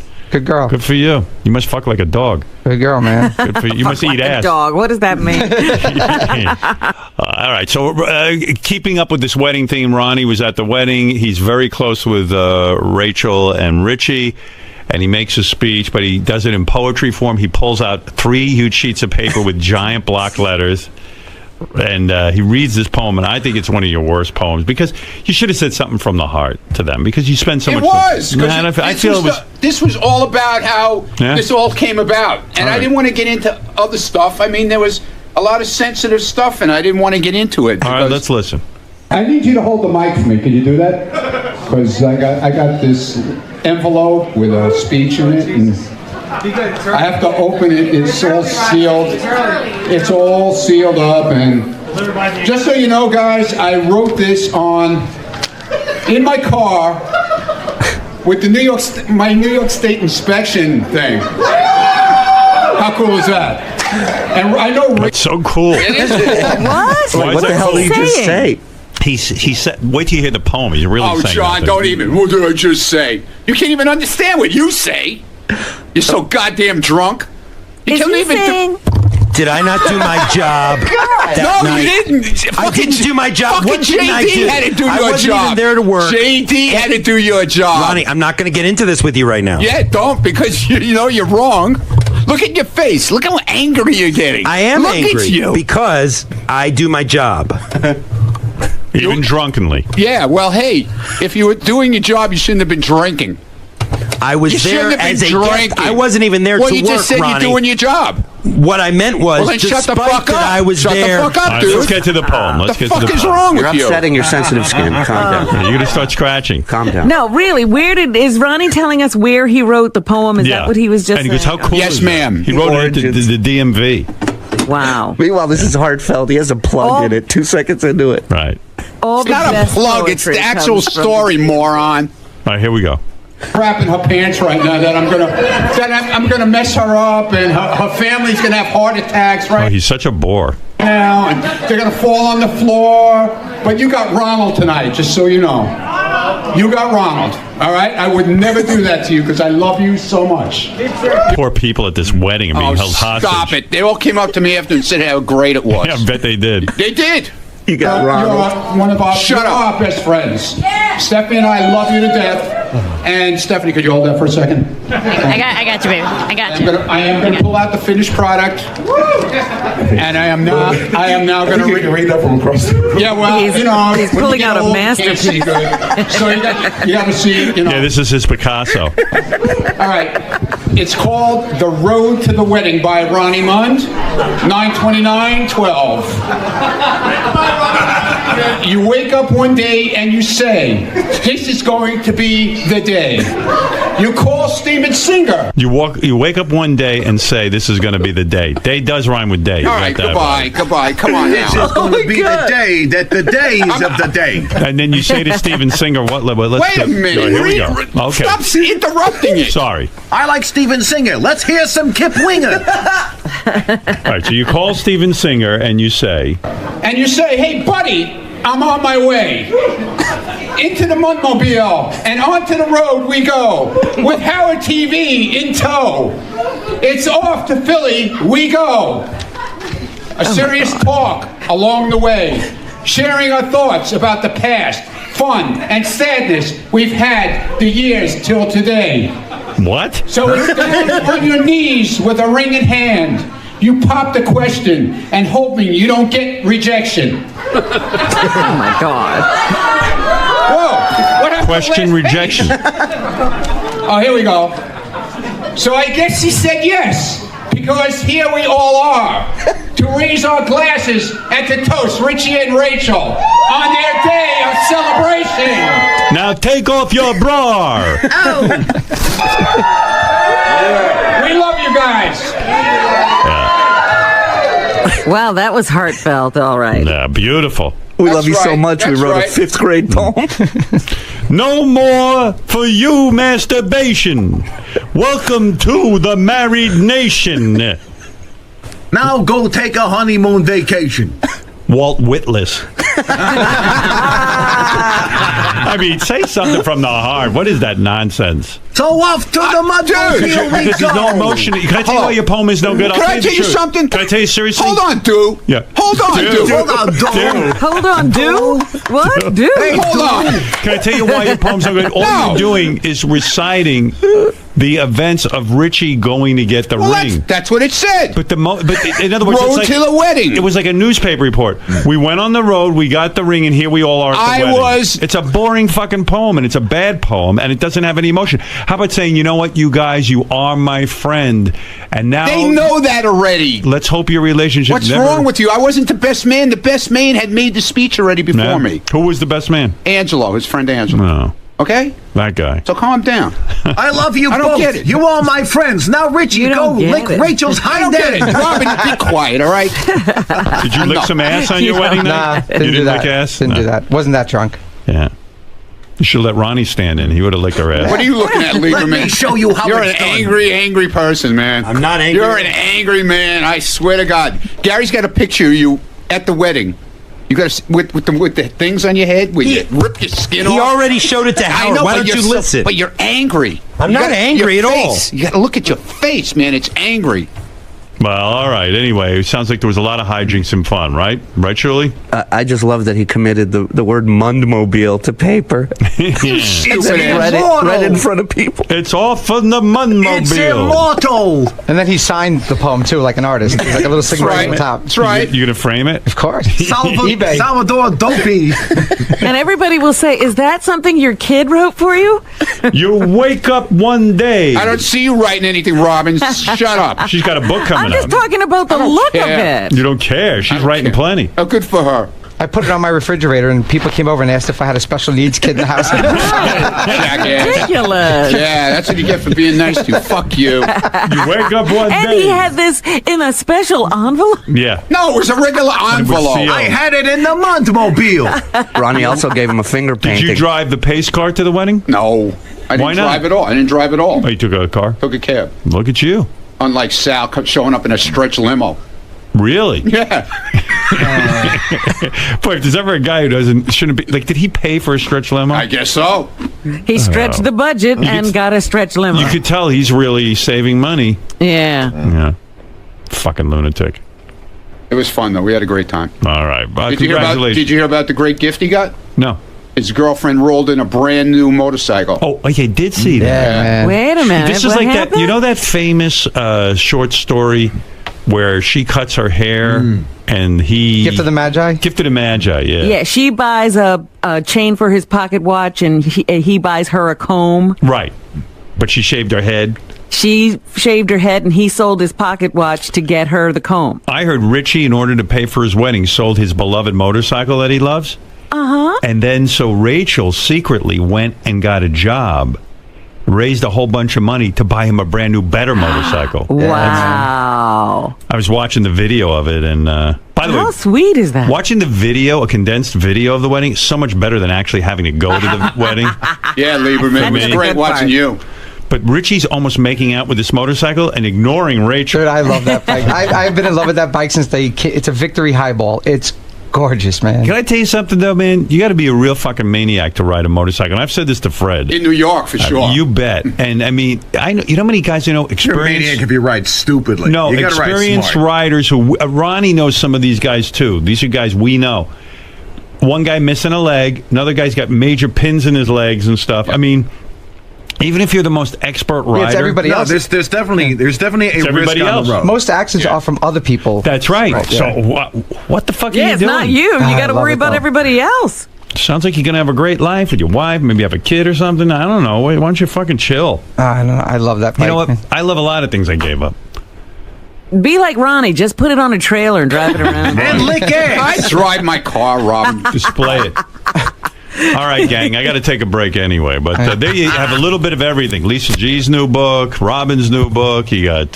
my poetry book. What are you going to say, Lieberman? God. You got more to say? I'm just saying, Richie, I'm sorry if I took the focus away from I you got and a text Rachel. at 7 a.m. the next morning. Me too. Big deal. I'm so sorry. Me I'm too. So sorry. Why did I get... Lieberman. He apologized to me. Why'd you apologize to Ronnie? I apologize to anybody who I thought I might have offended with. I didn't want to take the focus away from How many Rachel and drinks Richie. did you have? I had a number of drinks, but Howard, I do not drink frequently. This is Right. what I want to tell you. You can't And just get a buzz. sometimes it's just a release for me. I'm sorry I used your wedding as the release. But see, you know what But the why problem- do you know what have the to problem- sorry. drink? Why do you have Robin, to drink so I made much? a mistake. This is what I'm saying. I made a mistake, and it was a release. I'm sorry. Richie? We had beer there. It's called Allagash Curio. It's aged in bourbon barrels, and it's like 13% alcohol. Right. It's not like a 3% Budweiser, and it knocks you on your ass, and you don't expect that. So if you have 3 or 4 of those, you're hit. Well, he was drinking vodka. You lush. Yeah, but you did the same thing at the Christmas party. So what's the problem? What's going on? Uh-oh. I just said that I don't drink frequently, but occasionally when I go to events, I will have too much to drink. It's So a release. whenever we see you drink, It's a release for I me, heard you and I'm drink sorry. a lot more than that, dude. That's I heard. not true at Oh, all. I heard. I never drink at home. I never drink during my work week. Ask anybody who knows So me. you're a binge drinker. I work 15 to 16-hour days every day, Take it easy, and man. drinking does not get in the Here he way of goes my again. life. Take it easy. does it Relax. bother you that your girlfriend is hiding? She's embarrassed. Denial's the first sign of a problem, John. Yeah, John. All Yes, I know is you're a Fred Norris type drinker, because that's what Fred used to do. Yeah, I learned He my fell lesson. flat on his face over at Holy Scores. shit. Right, almost died. Go to the hospital a few times, you'll learn. Will you consider getting help, John? No, I don't For your need problem? I don't need help. I'm not going to drink at functions anymore. I see. Liar. Christmas parties Now in you're 3 no months. Oh, I know you'll be drinking at next Christmas party. You or can whatever. drink at the Christmas party. That's the one time. Look, you got a smile. He's smiling. No, he's happy. You're He's gonna happy. be drinking. You lie. You say you won't be drinking. I just said I'm not going to drink. I'm not going to drink. When we go out to dinner, you're not going to have a drink anymore? No. No? The night we went out to dinner, you were pretty trashed up, too. I do not go out often, is what I'm telling you. Oh my God. Where will you drink? I really don't drink much. I don't drink frequently, so I don't know. But you need a release every once in a while. So where are you going to drink? I don't know, Robin. As soon as I figure it out, I'll let you know. Will you smoke weed or No, I've never done any drugs. I don't do drugs. Let's see. All right. Because you couldn't get more messed up than you on alcohol. I mean, it's just so great. He's the office drunk. I never would have picked him. Say what you just said. Say what you just said. I want Empire State of Mind, bitches. Off the record, come on. Off the record, I want Empire State of Mind. Sal, I want Empire State of fucking mind. Yeah, fuck him. Hey, John Lieberman, what do you think of Jameson liquor? Never heard of it. You fucking pieces. I'll kill you. Are we playing Empire State of Mind or not? Does this guy have a fucking... I asked for him. I did. I asked for Empire State of Mind. Who would have thought John Lieberman would be the fun guy at the party? Who would have thought he knows anything about Jay-Z? Yeah. You look at this guy. It's weird. You were doing so well after the Howard Stern show. What happened? I want to come to That's not far off. You know, we want to help my you. goodness. Me? You're going to be okay? Are you going home? All right.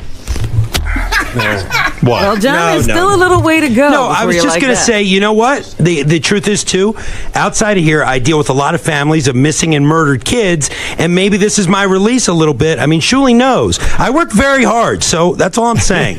Right out. You know, in the newsroom.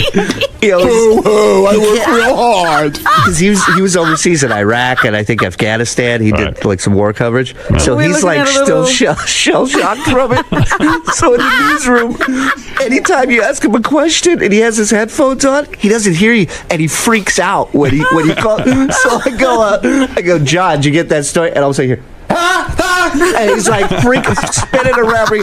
So I have an air horn in my desk drawer that I keep, and every now and then I shoot it off in the newsroom just to watch if his feet are up on his desk. What a newsroom it is. I mean, between Lisa and John Lieberman, Shuli. When I was in Iraq, I got horribly close to being blown up with an IED. It's 100% true. 2004, the vehicles, 3 vehicles in front of us, which was a New York Times vehicle, an IED exploded. I was within. Will you stop? This is serious. I know you've never done a serious day of work, but I have. Is it true you were drunk during that? No, I never drink when I work. Yeah, it's real funny when people are getting blown up with IEDs. So I still hear those things go off sometimes in my head.